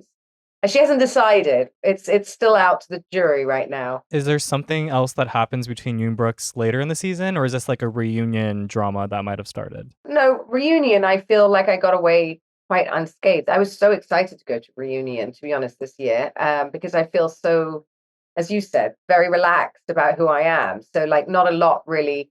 I feel like Teflon. They can throw, all of it, and I could have Unbreakable. Scooch through. Unbreakable, exactly. Compared to what other people went through at reunion, I'm okay. So, and Brooks will be back. It's just it's just the way she is. Why do you think the vagina comment pissed her off so bad? Oh, it didn't. It was a convenient excuse, for God's sake. I mean, really, It's like it was the most ridiculous comment. I mean, I did see vagina. Yeah, that's what I'm saying. but Like it happened. Like you didn't lose your shit she was when. literally doing a downward dog in the middle of the Beyonce concert. I mean, I defy any of you not to have laughed. It was really funny. Well, the thing is, I feel like Talene didn't even care, and it was just Brooks who was so angry. She didn't care. Brooks got so angry, it wasn't even her vajayjay. Insane. Circling back to the reunion, I know you said other stuff happened. Saba recently posted like a story of her breaking up with Sarah. Is there anything that you can shed light into that? Because it was kind of random. I mean, Saba hasn't spoken all season, and suddenly it's like oh, there's another housemate. I don't know what's happened with Saba and Twitter, but I think she needs to stay off it, don't you? Yeah, there we go. I've never heard of a friend break up. It's the most ridiculous thing I've ever heard of. Like a legal state. What is it? A legal statement. We're breaking up today. Yeah. I mean, That's crazy. it's crazy. I'm obsessed with your no nonsense, Caroline. I find it to be a breath of fresh air. Thank you. I feel like in the housewife world, there's like some housewives that I feel like are the real housewives, like what the franchise was meant to be, which is like someone like you, and then other housewives who like try to create their own storyline and perform and things like that. So I just want to say it's been just a pleasure watching you. I'm such a fan, and you're a breath of fresh air. And it's every time you and Sergio are on my screen, I find it to be really enjoyable. Thank you. Well, we love doing it. Do you watch any other franchises? I watch all of them. I mean, I've just been in Bali with Meredith Marks. I had FaceTime for 2 hours this morning with Larsa Pippen. Oh my God. I have a lot of friends on the franchises, so I really, really enjoy them just as much. I only watch R1 once, so I watch it like a viewer. I kind of take my helicopter it and don't get too involved with it when I watch it. I don't analyze it. I watch it like you guys do and go, it's really funny. I will say, I did see a comment that you had, Caroline, on a picture of Teresa's fake Chanel. Oh, yeah. I'm wondering, what is your thoughts on housewives wearing fake luxury? And then also, what are your thoughts on like the franchise falling apart for New Jersey? Well, I mean, it's quite bold to wear something like that, a fake Chanel that anyone could see. But I guess, look, it's up to you, I guess. That I do own that tracksuit, and it was ridiculously priced, so maybe I should have bought the fake. Sorry, what was the here we you are. have it? Stop. There you go. 3 pieces. It's a little different shape, but yes, and it's really thick. I do have it. How could you tell that Teresa's was fake? The letters are all wrong, and it spells Panel and not Chanel. I don't know. It wasn't me that called her out on it. I wouldn't have called her out on it, right. To be fair. I'd left it there. But I mean, unfortunately, it just is. What did you ask? What was the question? The second one was because New Jersey, this final season, everybody was like, it was bad. They're canceling it. And like, meanwhile, Dubai is doing perfectly fine. I feel like everyone expects that of New Jersey, don't you? Mm-hmm. I mean, I feel like they encourage it. Like, I feel like, they've all been fighting for years. It's kind of the basis of their relationship. I don't know. I feel like that is what people watch New Jersey for, so maybe I'm surprised everyone's so shocked. That's all. How did you initially get on Real Housewives of Dubai? They came when they came to Dubai. I suppose everyone knew from Ladies of London I was here, so I was one of the first people they called. Wow. Well, Bravo said, "Come get her." Yeah. Some would say they made the show about you. Oh, some might. I would say they didn't. So. But some might. Andy Cohen did stay. I would. Yeah. I think that's the voice that matters, too, if Andy Cohen said it.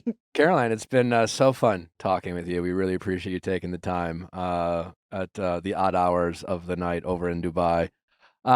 Can you want to plug anything? Oh, well, check out bustthelabel.com, our new wellness brand. So it's www.bustthelabel.com. And my podcast, Uncut and Uncensored. If you want to know anything about me, it's there. Amazing. All right. Well, check out Caroline's podcast. Caroline, we really appreciate you taking the time. Sergio, we love you. You're one of our favorites. We can't wait to watch the rest of the season, and hopefully we'll get a chance to talk soon. If you're ever in LA, Caroline, we'd love to have you in studio. Let us know. All right. Well, take care. We appreciate your time. Bye. Bye-bye. Bye. Thank you, everyone. Nice to meet you all. Nice to meet you. I love her. Yeah. I love her do. too. I love Sergio. I am so Sergio, aren't I? You are Sergio the more I think about it. Right? Like Yeah. my dream. I follow, like whenever they were Yasmin was like, she follows him around like you follow mom around like a lost puppy. And he was like, what do you mean? I love her. It's like, that is me with Nick. I'm like, what's the problem? You don't want to go to bed holding hands and kissing? That I seems mean, like I so do fun. in theory. I love the idea of it. I would love to, like every day I'm like, I saw somewhere that a 20-second hug is like the exact amount of time you should hug for to like release the That is emotions. true. I mean, a warm embrace. You have to hold the embrace. It gives you an opportunity to exchange energy. I I'm force being it. serious. I do. I Nick's force it. counting. 1. No, No, I do. He literally does. And a 6-second kiss. And so I make sure that I get both of those. But I just want to make Okay. sure I get the full 20 seconds. I'm not counting down. Sure. For sure. We You're should- like Whatever you 3, say. 2, 1. Get off! Anyway, well, we thank Caroline and Sergio. Sergio really did make an appearance, but I also love that he was in the background. He's always phone there. He was probably holding her light. He probably was. Now let's get into Bachelorette Love is Blind UK with our dear friend, Loren Gray. Rocket Money is a personal finance app that finds and cancels your unwanted subscriptions, monitors your spending, and helps lower your bills so that you can grow your savings. With Rocket Money, you have full control over your subscriptions and a clear view of your expenses. Rocket Money will even try to negotiate and lower your bills by up to 20%. All you have to do is submit a picture of your bill, and Rocket Money takes care of the rest. They'll even deal with customer service for you. Rocket Money has over 5 million users and has saved a total of $500 million in canceled subscriptions, saving members up to $740 a year when using all of the app's features. Imagine what you could do with extra $740 a year. And that's just average. I myself saved over $1,000 by deleting all the apps that I was not using. And it's crazy how easy it is for Rocket Money to do that. I mean, listen, like it's just amazing how much money we waste on things that we're not even realizing we're spending it on, or just knowing that like we can have a lower bill, but sometimes it's so annoying to call customer service. Rocket Money helps with all of that. It's like you sign up for the free week trial and then you forget about it. And then you have no idea that you've got all of these subscriptions just charging you every single month. And because of Rocket Money, you can save so much money. So do yourself a favor right now, download it right now, and be blown away about how much money they will save you today. There's literally no cost to do it. Stop wasting money on things you do not use. Cancel your unwanted subscriptions by going to rocketmoney.com/VIALL. Again, that is rocketmoney.com/VIALL. rocketmoney.com/VIALL. Are you sick and tired of your old workout gear? Well, I know I was until Viall came into the picture. Do your gym shorts have a few holes in them? Well, I know mine did until Viall came into the picture. Well, we have a suggestion for you. It is called Viall. They have amazing, amazing items for men, for women. It doesn't matter. Their core short is incredible. And for the guys out there, I'm very picky when it comes to shorts. Either they're like too short and too tight, or they're like kind of like baggy gym shorts. And it's like, am I a 16-year-old kid again? Like a lot of shorts out there, they don't have that happy medium where they look like they fit you. They're adult size. Viall does it right when it comes to their shorts. Everything is designed to work out in, but it doesn't look or feel like it. It's so comfortable, you'll want to wear it all the time. Honestly, it's probably comfortable than whatever you're wearing right now. Their clothing can be used for any activity. Use Viall for running, training, swimming, and yoga, but also for lounging, running some errands, or grabbing an iced coffee. They've got the women's performance jogger. They are pants you'll never want to take off. The performance joggers have a slim but relaxed fit with a slightly cropped leg, side pockets, and a drawstring. Designed with the softest premium dream knit stretch fabric, they also have the women's daily legging, which has a breathe-in interlock fabric that will make you want to wear them every day. Viall also offsets 100% of their carbon footprint, and since 2019, they have also offset 100% of their plastic footprint. So feel good about shopping with Viall in so many different ways. Viall is an investment in your happiness, and for our listeners, they're offering 20% off your first purchase. Get yourself some of the most comfortable and versatile clothing on the planet at viall.com/VIALL. That is VUORI.com/VIALL. Not only will you receive 20% off your first purchase, but enjoy free shipping on any U.S. orders over $75 and free returns. Go to viall.com/VIALL and discover the versatility of Viall clothing. It was called an open dislocation. You're joking. Yeah. So they found like your toe and like reconnected it? This was before, It was like under his bed. this was like when and Facebook was a he- thing. Found it. and I had a BlackBerry, and this is before you took content of all your stuff. I wish I would have filmed it. I was playing volleyball, and I went up for a block, and I came down, and I landed on someone's heel or top of their foot. Yep. And it snapped my toe off, and it was sports are not good for your face health. that way. And there was Perfect. blood everywhere. Is that what happened to you? No, but this foot has been through a lot. I like shattered my growth plate in this foot in like 5 different places, had to have surgery on it. Oh my God. And then, now the chunk that's missing is, I'm You sure, like step it on like a bed frame this morning? The or door. something? The door. like just split it. And then I looked at my toe and on the side, there's just like a huge piece that's just hanging and it's thick. So did we You like know? bandage it, or did we just put a sock on? because Perfect. I didn't have Band-Aids in my house for the first time ever when I actually need one. But I'm just gonna like liquid bandage. I'm just gonna glue that shit back on and Hell call it a yeah. day. Because I can't deal No with stitches. time. My dad was like, "You probably need stitches." I was like, "Nah." You heard it here first. Lauren Gray does not let a serious toe injury knock her I don't off let it the get me day. down. You don't let it get you down. Are you pretty good with pain tolerance? Yes. Some could say she walked it off. Oh, That was good. I Yeah. liked it. Yeah, pretty good with that stuff. High pain tolerance. Yes, very high. Except I did go and get waxed for the first time recently. And I'm Nothing doing quite it like again that today. pain. Ooh. And the woman was like, the way she prefaced it was she was like, some people say this is worse than childbirth. And then she just ripped it. And I was like, you know what? I respect that level of like transparency. But yeah, it was really, really terrible. I was shaking. Babe, what was Oh my worse? gosh. Honestly, probably the waxing for sure. I mean, I was They don't like, offer an epidural during They the don't I was have gonna waxing. say they breathe. don't. Yeah, they don't offer an epidural. I was on the verge of like, what do I do before labor? Do I need to like fully like shave this? Like what? Right. And then I was like, people were like, go get it waxed, and I'm like, I don't think I need to do that. Like, I don't need to go through that pain and then give birth to a baby. Right. I'll just let It the is bush pretty fly, raw. Yeah. You know? It is pretty raw. Only because it's summer am I like, okay, I need to commit to something here. But Yeah. apparently the first time is the worst. You should just look Um, at laser. Yeah. I can't.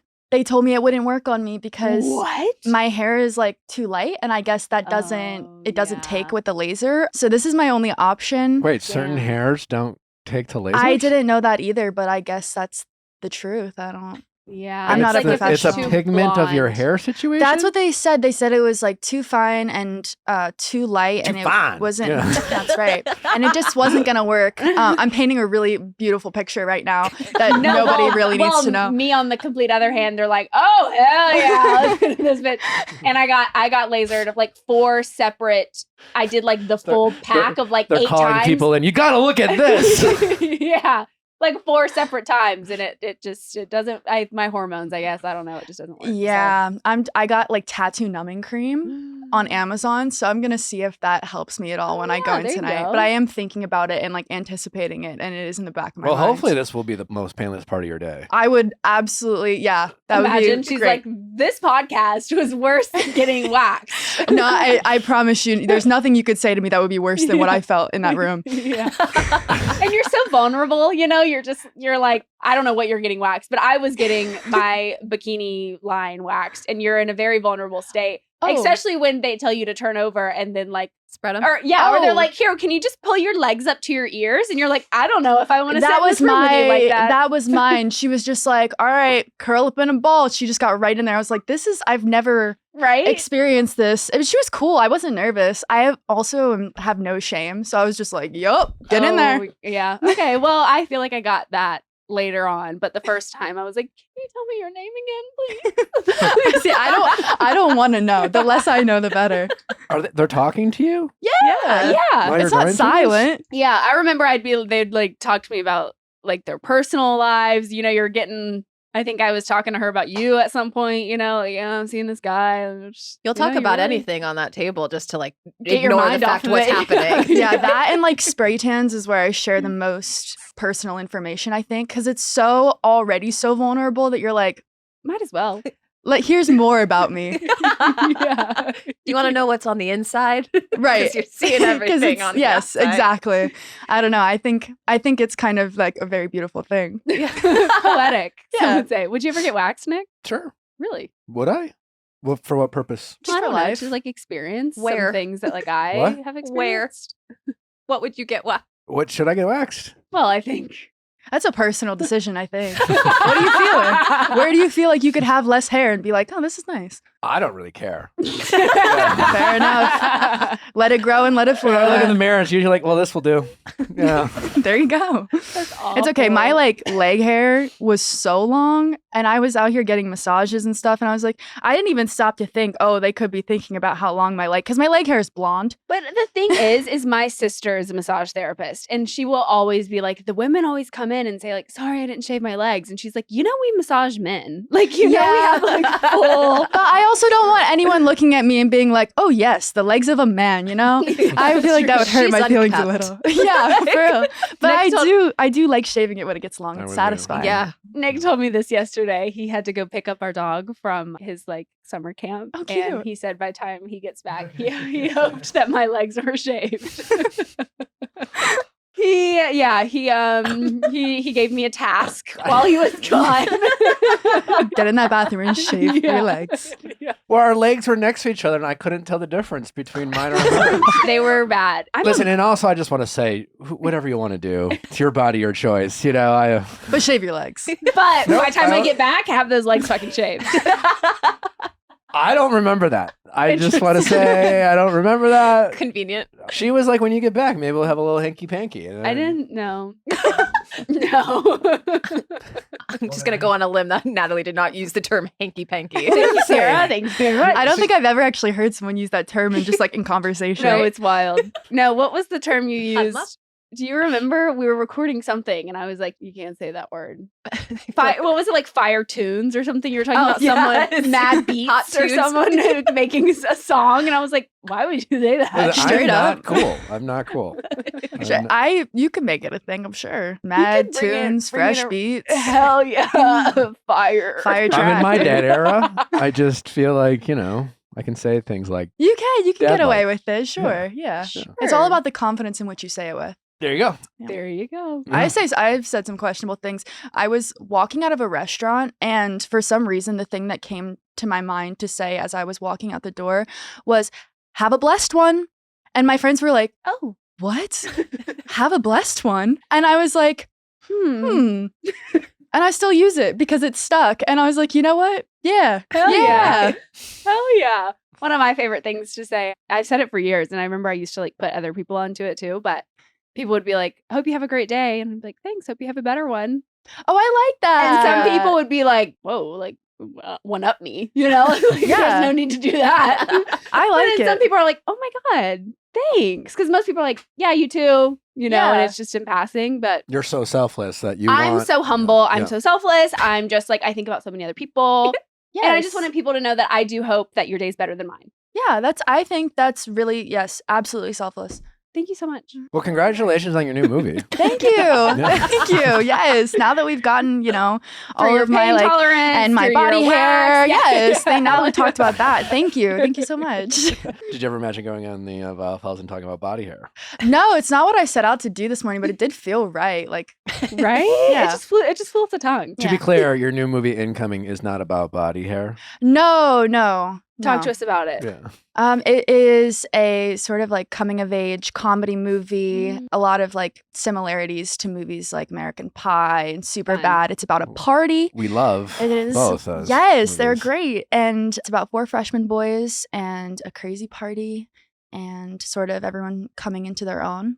And I play Katrina, who is like the popular it girl. And, things sort of get a little crazy for her. But it's my first acting role, and it's a really great experience. What was the most terrifying thing about the experience? It's the first time I've done anything like this, so I had to sort of build my confidence and have confidence in the fact that they chose me for a reason, and I could handle playing that part, because it is like a very big like point of the movie. It's very funny, and I was a little concerned about like being able to execute it, but I think it turned out well. Yay. Yeah. Was acting always on your mind? Were you like, I always want to at some point get to this, or did it kind of come out of the blue? Before I started social media and music and everything that I do now, I used to take acting classes in New York, and my mom would take me up there when I was like 11, 12, like every You're Tuesday. from Pennsylvania? I'm from Pennsylvania, yeah. So my mom would drive me up to New York because I just loved doing it. And I was homeschooled at that time.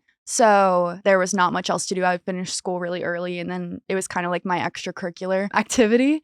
And then once I started social media, sort of got away from that for a little while and ventured into other things. And yeah, this was my first like full circle Found your way loop back to it. Yeah. Yay, I love that.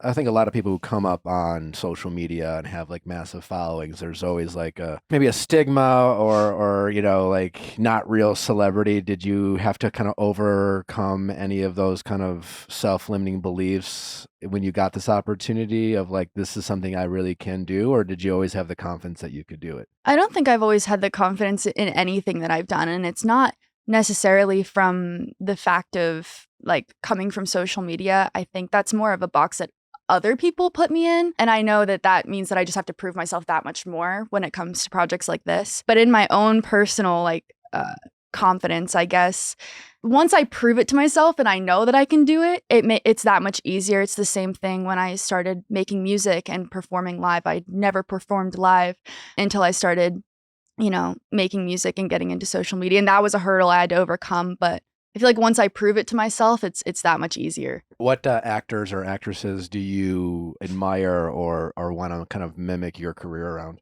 Oh my gosh, I love Rachel McAdams. She's like she's my dream. I just love everything about her. I love every role she plays. I love how versatile she is. So yeah, she's my number one for sure. That's a good answer. Right? She's great. That's a great answer. She's great. You more method? What's your process? I didn't really have a process. I don't think I've experienced enough in the acting space. I can say that confidently. I have no idea. I watched a lot of movies because I'm drunk for a majority of the scenes that we shot. So I had to learn how to act drunk. And that's really hard. Yeah. So I watched a lot of like Bridesmaids and movies like that where there's people are good at acting drunk. But outside of that, I was just sort of learning as I went. And I do think I got better and better, because when you're on set participating in someone else's project, your guard has to be completely down. Because like, even though you might feel like you look dumb or embarrassing or whatever, because just like standing in a room with a bunch of cameras surrounding you and like yelling or being silly or acting drunk or, whatever, can be really intimidating, especially when you're used to being in control of the content that's being created.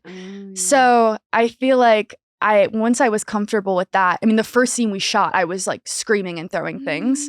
And so that was really helpful in sort of overcoming that, just got the hard parts out of the way. And then it was sort of silly after that. I feel like I was just kind of learning as I go, and I'm sure I'll get better and better. What's the trick to playing drunk? I mean, for me, it was a lot of like slurring. And if you think you look dumb or sound dumb, be a little bit dumber, because I've seen videos of myself drunk and it's very hard to replicate.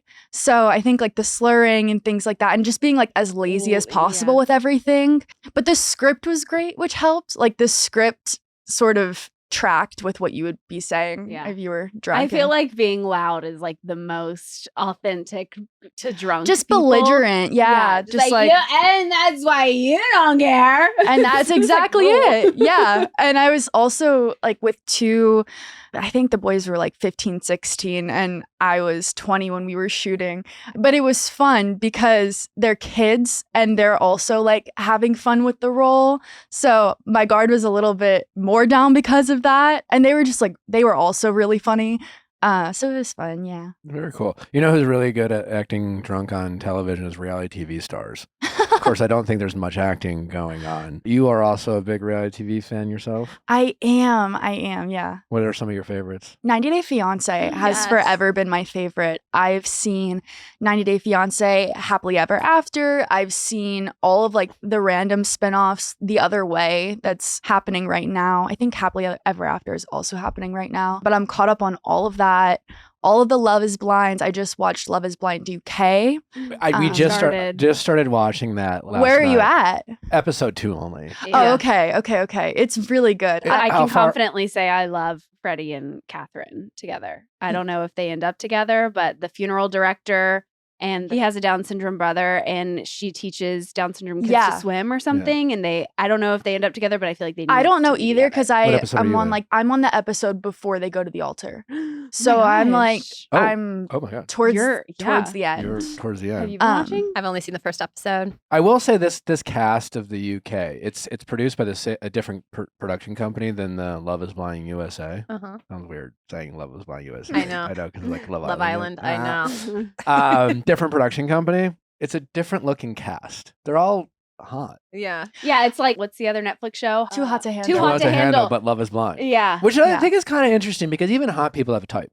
That is true. Just because you're hot doesn't mean you're my kind of hot. I will say I had the same thought when I was seeing everyone. I was like, there's really, I mean, and on a very surface, shallow, like vapid level, there's no bad picks. No. Yeah, that was- Yeah. I mean, Like- the what's do his y'all name? re- Freddie. He looks like Aaron Taylor, like the new James Bond. Uh-huh. You put a beard on him, he looks exactly like Aaron Taylor. One of the best looking men in Hollywood today. Do y'all remember when was it Irina when she like met the guy and she was immediately like, Yes, I vaguely remember. And, and she now was he's like, with Bliss now. Bliss is oh, pregnant. Zach? Zach. Yes. Oh yes, thank Irina you. and Zach? Okay, yes, okay. Remember? And she was like, oh, like I feel like that's not gonna happen. This season. so far I haven't really seen one of those moments where like I think it was the last season. Was it where the girl said she looked like Megan Fox and the guy like went with her very Mhm. clearly purely because she said that, and then he was like, no. I've met Chelsea in person. Really? Does she look like Megan Fox? You can see the Megan Fox. I could see it. I could see it in like the facial structure, the Yeah. eyes, the hair color. I got what she was saying. Yeah, no, as soon as I met her in person, you could tell that many, many men have told her she looks like Megan Fox when they were definitely trying to get laid. And also, like, good for her, because I would be nervous to compare myself to anyone. Because if Yeah. there was any expectation and I showed up any less than that expectation, I would be crushed. No, she should never have answered the question. Well, I think he answered it first, and then that was cut out, and then it was Yeah. like Oh, I see. he asked the question or something, and it was just But she handled it in the best possible way. For sure. Like, And she's a beautiful girl, and I hate that she got put in that situation.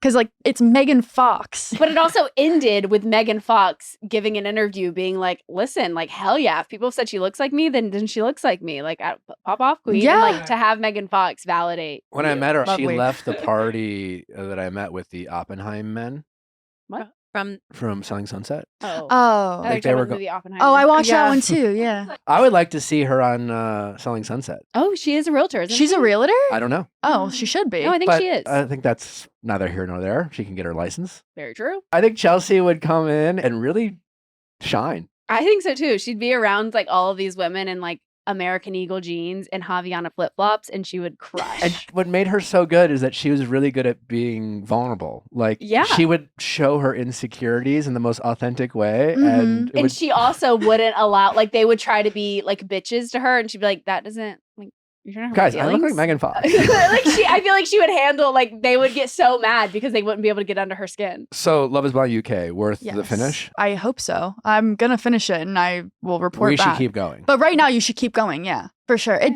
always gets juicy when they bring in like the people that didn't get picked from Yeah. the pods, and they're all like, Oh, They damn. always see the person that they were gonna pick. Yeah. And that is where I was like, okay, they're cooking. Like I'm with it. But yeah, I think I'm always gonna prefer US because I just feel like there was more drama. Mm-hmm. And like that's what I live for. That's what I want to see.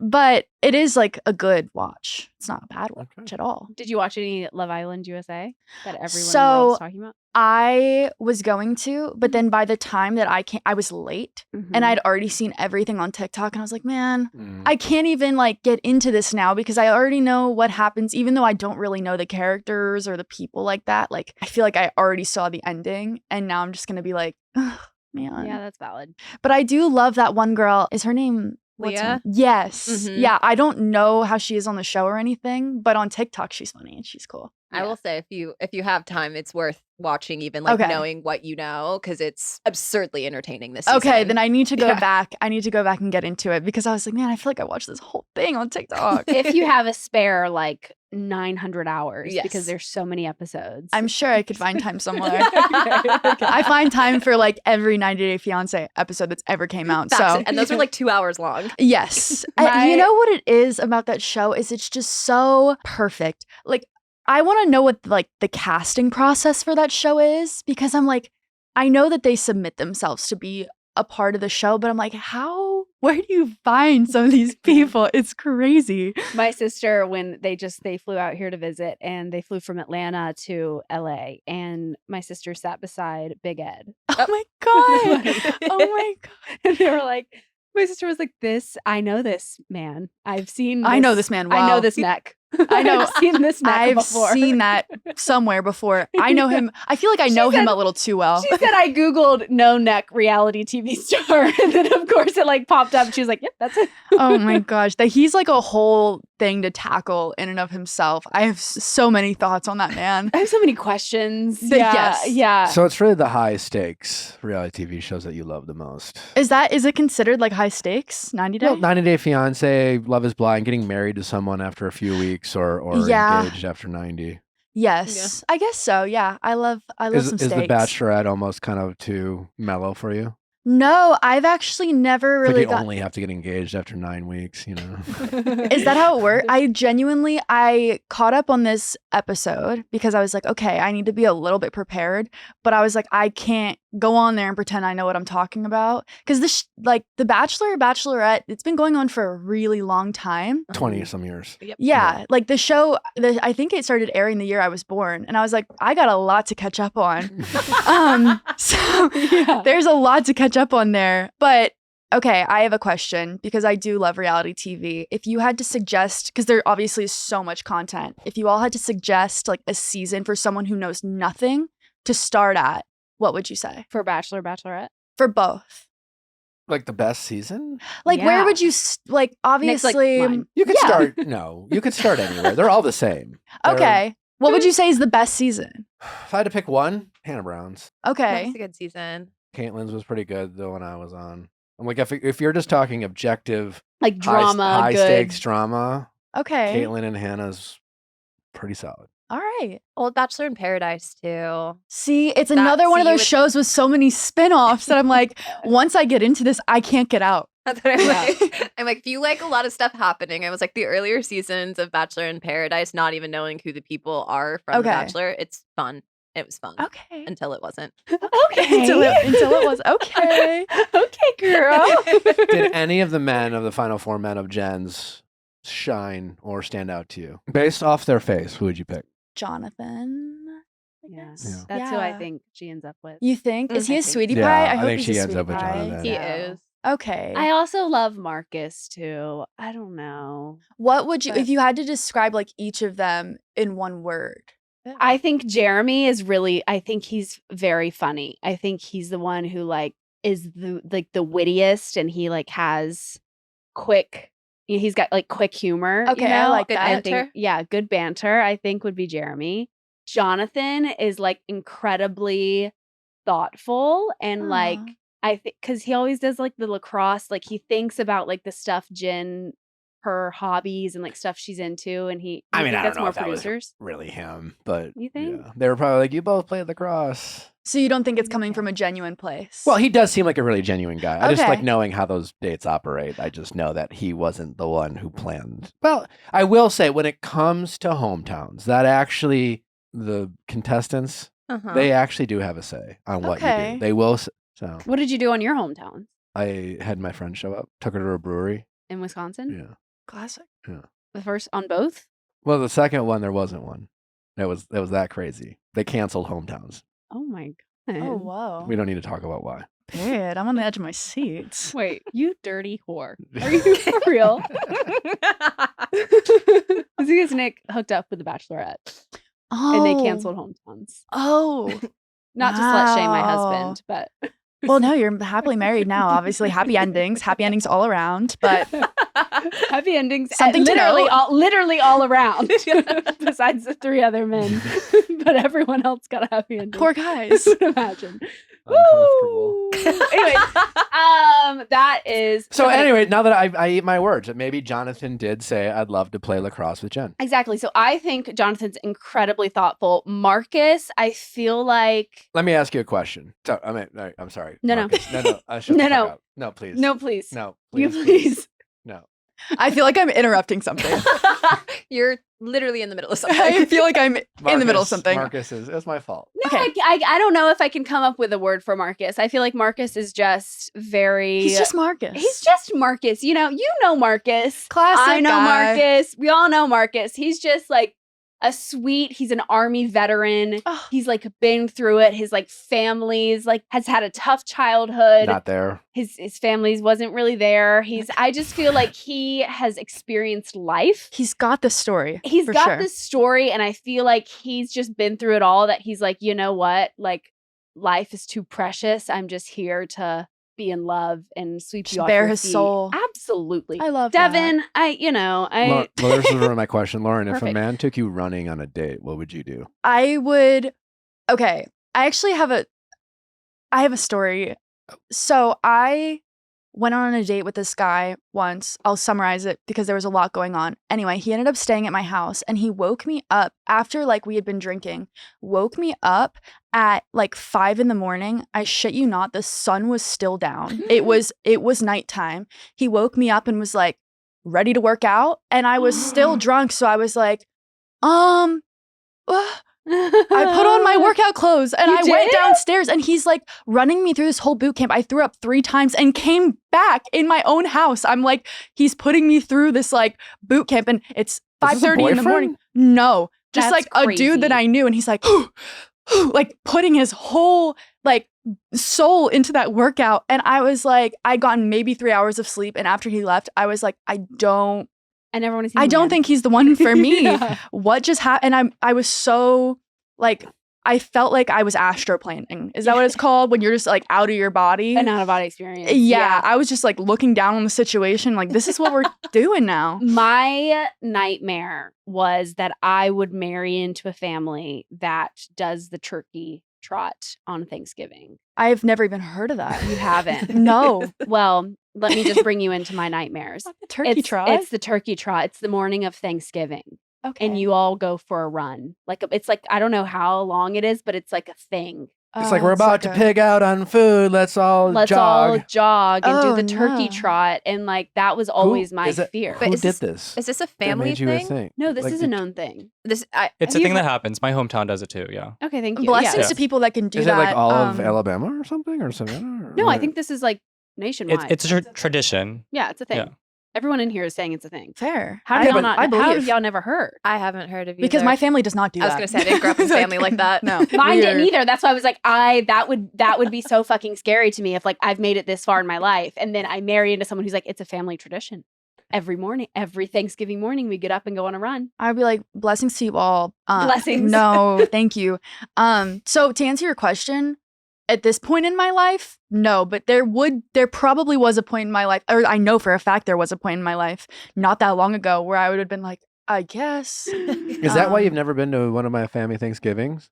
Natalie, when we first started dating, was like, Thanksgiving is my family's holiday. You can have Christmas, but Thanksgiving, it's a big deal for my family. I was like, okay, I guess. I'm like so scared that you're I've- gonna make me run. Do you turkey trot? I've or- literally never been to my family's Thanksgiving since I've met Natalie. Oh wow. Does your family turkey trot? No. That was my But we it can question. go then. We can Turns go out this year. that's why we've never been. No, if a man woke me up at 5 a.m. asking me to go do a boot camp or workout, I would go so Meredith Marks on him and be like, you can leave. See, but the thing is, I was still drunk. So I was like, I guess this is what we're doing now. Like I went and like put on my leggings, and it's like dark Did in you my ever house. ask him why? He worked in sports, and he was like a big gym guy, and I should have anticipated this, and I'm sure I agreed to it like in a drunken state, like, yeah, we'll work out. Oh, Yeah. God. Yeah. That's what happened. And then my favorite part was at the end, he pulled up like a video of this like insanely hot like fitness girl, and he's like, this girl kills my abs every day. And I'm sitting there like doing crunches, and I can barely do the workouts because this girl is like shredded, not an ounce of fat on her body. She's perfect. And he's like showing me this girl, showing me her Instagram. I'm like, dude, hit her up. Like, get out of my house. Like, what is going on? But I think for the future, I wouldn't handle things the same way. Like, I genuinely left You live 3 and learn. times to throw up, and Yeah. I came back and I was like, let's do it. Devin got into running and now is forcing Jen to jog. Oh, how long of a jog are we talking? It probably wasn't long at all. He was sweating so bad. You didn't But see Devin that? looks like, I mean, and I looks say like a this sweater. as a sweater. I sweat. But Devin looks like a sweater. Devin looks like he as does. soon He as does he. kind of give like clammy hands. Yeah, Yeah. like. See, yeah. I In the can't best even way. hate because I'm like those people, I'm one of them, that gets like the red face, which is like the white around your mouth. When you do like the slightest bit of like, you get your heart rate up a little bit, my entire face turns beet red. And then just around my mouth, it's white. And I go to Equinox, What? which is like this. How does this happen? Just by working by out. working out. I'm super, super white.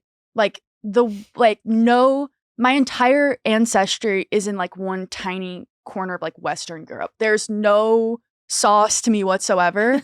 So like my skin same is with me. transparent. And then when I work out, it's just like my like blood vessels are popping. I don't even know. But yeah, I'm and I go to Equinox and everyone looks so hot. Like their hair's done. Yeah, that's like whatever. the date spot in LA is like Equinox. Really? That's like where people go to meet their husbands. That's my nightmare. Are you actively dating? Are you in love? Are you? Going It's on? complicated. Oh. Yeah, we're figuring things out. We're in a situation. We're in a situation and I'm figuring You it gotta out. get out of the situation. I don't know. Sometimes How long have you been hanging out with Mr. Situationship? we're working on our situation. What does that like mean? roughly like 9 months. What? Lauren. Yeah, Lauren. like roughly. But no. Wait, No. are you enjoying Helen, don't it look at in me like the that. situationship? Oh no. So, I got a book for you. so no, we were together for a while and then things sort of fell apart pretty fast. But we moved in together too quick and things happened really fast and then it just like kind of crumbled. But Who, if either of you, would prefer it to be a relationship? would prefer to be in the relationship? Just for it not to be a situationship and for it to be a Oh relationship. no, we're very much like exclusive. It's just a situation because it's not like we're not like stable yet, you know. Can I ask? Because I feel like I hear this a lot. I've been with the same person for 7 years, so dating, I don't know. I'm like, is Respect. a situationship different, or like, is a relationship different than exclusivity? So I think nowadays. That's what I feel like I've seen that where it's like we're exclusive, but he's not my boyfriend. no. Like I'm dancing around the line because like it's very freshly like being put back together. So I wouldn't say it's a situationship where like we haven't been exclusive and like been in a Got you. relationship. It's more so like we stopped communicating for a little bit and now we're communicating again and sort of trying to find a groove that's not bad for us, Right. which is actually, I would say, the most maturely I've ever handled any relationship. Because usually I'm like, it's cut and then it's like I'm on my story like so Swipe up, bitches. so we're like, you know, we're figuring it out, but I'm trying to handle things better than I have in the past. What does that mean? I don't like to admit I'm wrong ever. And Well, we never are. and now I'm more on this page of like, okay, well, we're both wrong, you know? Like, Oh. so I'm getting closer. Okay. I'm like, well, we're both wrong. So we both. we can fix this. We can fix this. You and I. Have flaws. Yes, you So, and I, like, baby. We're here's the figuring it thing. out. You don't know this, but you also did something wrong. I will agree to also be wrong with you. Yeah, I'm like, you know, So you're not alone. But we're the reason will- I showed up late. You know? no, and listen, it's one of those things where like I care about him as a person, no matter how it pans out. Like it's gonna work out how it does. But yeah, I've you know, yeah. Yes. I'm figuring it out, guys. Is he also in the public eye? No, I've done that also, and it's painfully competitive sometimes, and It's not necessarily for me. You know, I'd rather explain to someone what I do and then be like, I don't. Okay. Cool. Okay. Yeah. Then be like, oh, your engagement's down, babe. You know, like That's crazy. Have you ever had a guy say that to you? oh, I've had like worse. I've had like guys that want to like control everything down to like my hair and makeup and like buying me products from makeup tutorials and being like, this is what you need to do. What? Yeah. Like he really loved, one of my exes really loved like he loved a bronzy smoky eye. And he like, he was That's like crazy. He was like, Do here, we girl. know his name? Yes. But he's very much so been out of the picture for a very long time. He's like, I really like the glazed donut brown chocolate frosting eye. Yes. And you're like, how the fuck do you know that? He would show me. He'd be like, just watch this video. So you see how we're like, and he knew all the terminology, and he would like be in my closet, like he would pick me out outfits, and I was like, Barbie doll. my God. But he has a brand new Barbie doll now, and she is gorge, and I hope that's working out well for both of them. Perfect. Yeah. I'm wishing you the best. Yes, Can we absolutely. Google Lauren's exes? No, that's crazy. The fact that you said he likes a brown smoky eye is crazy. Oh, it's like he just wanted a bronze goddess Victoria's Secret model vibes. And he would tell me when I was gaining weight too. He'd be like, you're looking a little, you're getting a little, you're putting a little weight on, girl. That's beyond. Out. That's crazy. But in the moment, I didn't even think about it. I was like, yeah, he's probably right. Fuck. No. You know? But then over time, I was sort of like, okay, maybe I was like, okay, the makeup's a little weird. And I was like, okay, the outfits are weird. And it's like, I don't really have a sense of who I am anymore because you do it all for me. And we just need to, go our separate ways. well, thank God. Yeah. This other guy's much better. Yeah. No. Yeah. I can say that with confidence. Yeah. I think everyone has their own shit and you got to pick what you can deal with, you know? Yeah. Either way, maybe you just haven't met your guy yet. Or maybe he's your guy. I don't know. Who knows? We'll find out. Lauren, it's been so much fun talking to you. Thank you. Congratulations on the new movie. Thank you. When's I it come out? appreciate It comes out on August 23rd.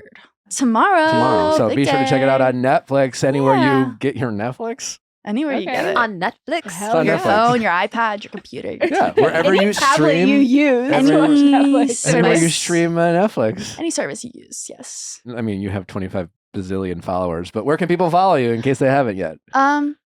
Just Loren Gray. It's Perfect. It's there. It's so That's a many great name. different. Is that your real name? It's my first name and my middle name. I love that. Thank you. I love that. Nick said the same thing to Kevin Jonas. He's like, you want to let the people know where to follow you? You don't need my help.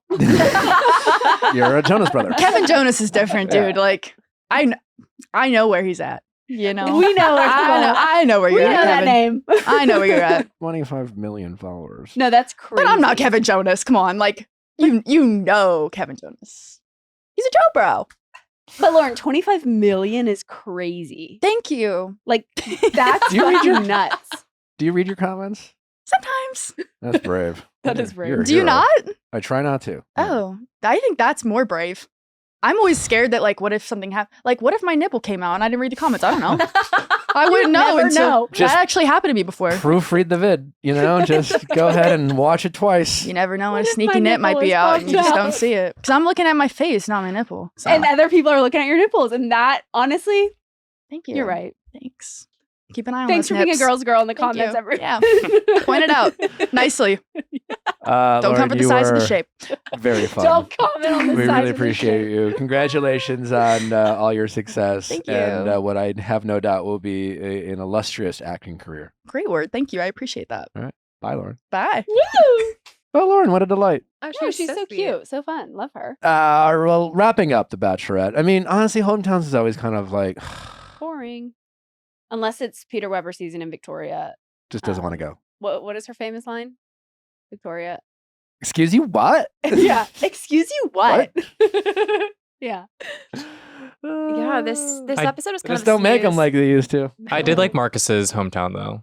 Like that made me want to cry. When that hometown screamed, they were planning on making him the Bachelor, but something happened. Yeah. Mm. Which is kind of sad. I felt like, I mean, love Grant. Can't wait for Grant. But I feel like Marcus could have definitely been a moment. Yeah. I don't know. I'm happier with Grant. I might be the like where I was like, the only person's hometown that I actually enjoyed was Jonathan's because I felt like it was very involved. Remember when we had Jen on and we were like, what does a life look like with Jonathan? And she said children. Little JJ. Yeah, she talked about kids. Little JJ. If she So- picks someone else, I'm mad. well, you're mad. I'm mad. He's mad. He Yeah. is mad. Is like, so You want kids with with Jonathan? Like, Yeah. Facts. we're just going to the supermarket? Yeah, like what the fuck? That was definitely a winner hometown for Mhm. Jonathan, I will say. Date him like opening up finally, like getting to that point where I'm like seeing the family with her, got him to that point. Playing lacrosse. Yeah, it was very cute. Whereas Jen's like, a sneaky athlete. is she sneaking? Well, I mean, like, She said she likes running, or that And she does run. lacrosse. So it's not meant to like, but like college athletics in general, Facts. playing lacrosse, like I she- played basketball in 5th grade. If you threw a basketball Yeah, at me, you like, would not be able to tip. I don't think anyone like looked at Jen and go, "That's a collegiate lacrosse player right there." Yeah. Like, I mean, it's You have a And good- she's yeah. good. Like when she Mhm. plays the yeah. Jonathan, So it she's definitely good. like seems like a hidden talent. Like it's Yeah. a very cool, very sneaky talent she seems to have. Mhm. Like that's a serious like college lacrosse. It's like they're Yeah. not fucking around. when they brought her on, and her backstory was just that she works in the medical field. Like there wasn't really mentions of like running or I was a collegiate athlete. Like so talent. Well, hidden. speaking of which, if you forgot that their new bachelor is Grant Ellis, we do have an episode of Going Deeper that we dropped last Thursday. If you want to get to know your new bachelor, my overall take on Grant was he's a man. Mm-hmm. And I say that only because they have a history in the past at times of casting more boyish people with limited relationship experience. Yeah, they've never been in love or they're virgins. They're- Or they've never, this yeah. is their first, yeah. And Grant's coming off a 7-year relationship. He's obviously got a You've been fucking. He's got a real job. Got a real job. But yeah, he seems like he's been open about his relationship with his parents and specifically his dad. He seems like someone who's lived some life, overcome some adversity, Mm-hmm. and that adversity has shaped him partly into the man who he is. And he's ready to take all of that lived experience and find love, which I appreciate because that's not always the case with their bachelor. Oh, 100%. His emotional intelligence just reigns superior for me. Yeah. Like watching him talk and just like how heartfelt and everything that he was. I'm like, no, these women are going to be in good hands. And I can also see them fighting to the death to get to that last 4 spot. Devin, top 3. I think Devin goes home next. Yeah. Yeah. I think so too. Marcus is a runner up. Yeah. Mhm. Yeah. Mm-hmm. Unless if Marcus goes home next week, then Marcus was definitely their original bachelor choice. Okay. Huh. I was just like, I just can't see Devin as the bachelor. And also, I mean, I feel like a lot of the parents this go around were a little like very, I don't know, stereotypical bachelor where it's like, I just don't want you to break his heart. He's been dating 20 people. And I was like, well, you know the formula at this point. Like, I feel like, do they have to say that? I mean, Jeremy's mom was kind of like, "Yeah, You're not it. This ain't happening. Hey, you made it this far, son. Good for you." Yeah, when she's Yeah. like, when I heard Jen describe her perfect man, I was like, that's not Jeremy. That's not my son. Okay. I kind of love that honesty. Yeah. I mean, like Jeremy did a hell of a job. I really liked him. I was a little sad to see him go home. I wasn't shocked by it, but I was saddened by it. Because again, I was like, for some reason, Marcus and Devin did nothing for me this episode, and that might be a hot take. Because I know Marcus did a lot for everybody. I don't know if he did anything for me. Did nothing Oh, for me. hometowns, like, yeah, it's just how would you fix hometowns? You're the producer, and they say, Sierra, your job is to fix hometowns. I don't know. I wish that we could see people being active with their families and friends. Like, you know what I mean? Instead of it being this like awkward 6-person, we're all going to sit on the couch and stare at you and you tell us, like, I wish they were like bowling or like, you know, doing an activity together to where it's like, okay, now it makes sense why you guys would be like, hey, would you come have a chat with me? Versus we're all sitting on the couch and then it's like the sisters like, hey, want to come have a chat? Like, no, I just got here, but for sure. Like, I don't know. I just feel like seeing them in like an actual setting to where you'd be hanging out and meeting their friends or meeting their families versus like this very staged sit down and formulaic conversations. You know, it's a tough situation because you are bringing in a bunch of people who didn't sign up for a show onto a show. Yeah. So it's hard to not try to keep it controlled. Well, I liked is it Rachel from Bachelor last season. Remember how like her family was having like a luau in the backyard And Rancho Cucamonga. Yeah, like I like that to me is a lot more interesting to watch than again just like 5 family members sitting there being like, so how was it? Yeah. Where'd you go? Like put the sit down outside. Like no barbecue. Yeah, like just Yeah. casual conversation. It just seems a little bit more natural than forced, in my opinion. What do I know? Would you watch like if you got like a panel of family members to give pros and cons of their family member? Yeah, or maybe if it was a little bit more of an expose on the person versus it's like, hey, you've been in the hot seat this entire time, Bachelor. Now come be in the hot seat here. Like maybe like, I don't know, share a baby picture or something. I don't know. Or what if it's like at the hometown, the parents or family watch episodes or the dates of Jen and whoever the person is, and then they comment on it, but then Jen just gets to pick one person to meet. So it's not like a panel, you know? That's interesting. I'm kind of here for Well, it. was it like when I kind of hated how they got all the guys together for a beer afterwards? That I was like, awkward, This is yeah. not the hometown. Like, if you guys can have a beer at this point in the season, they haven't gotten enough drama out of this season. Yeah. And that's where you have Marcus saying You're that not he's supposed not to ready. be this chummy. Yeah. I don't know. Yeah. It's just like, yeah, what's the one thing we all have in common here? So, what are you guys gonna do next week at Fantasy Suites? Oh, you know? kind of weird. Yeah. No, I kind of do wish that they were a little bit more like, that's my girlfriend at this stage versus like, well, I really like him. He's a good guy. All right, next week's Fantasy Suites. We'll see if it gets weird or not. All right, well, thanks for listening. Tons of fun. Hope you enjoyed this episode. Tell all your friends, subscribe, all that fun stuff. Be nice. Be nice to all your favorite reality TV stars out there. Stay out of their comments. Stay out of their inbox. We love you. We'll see you back next week. Bye.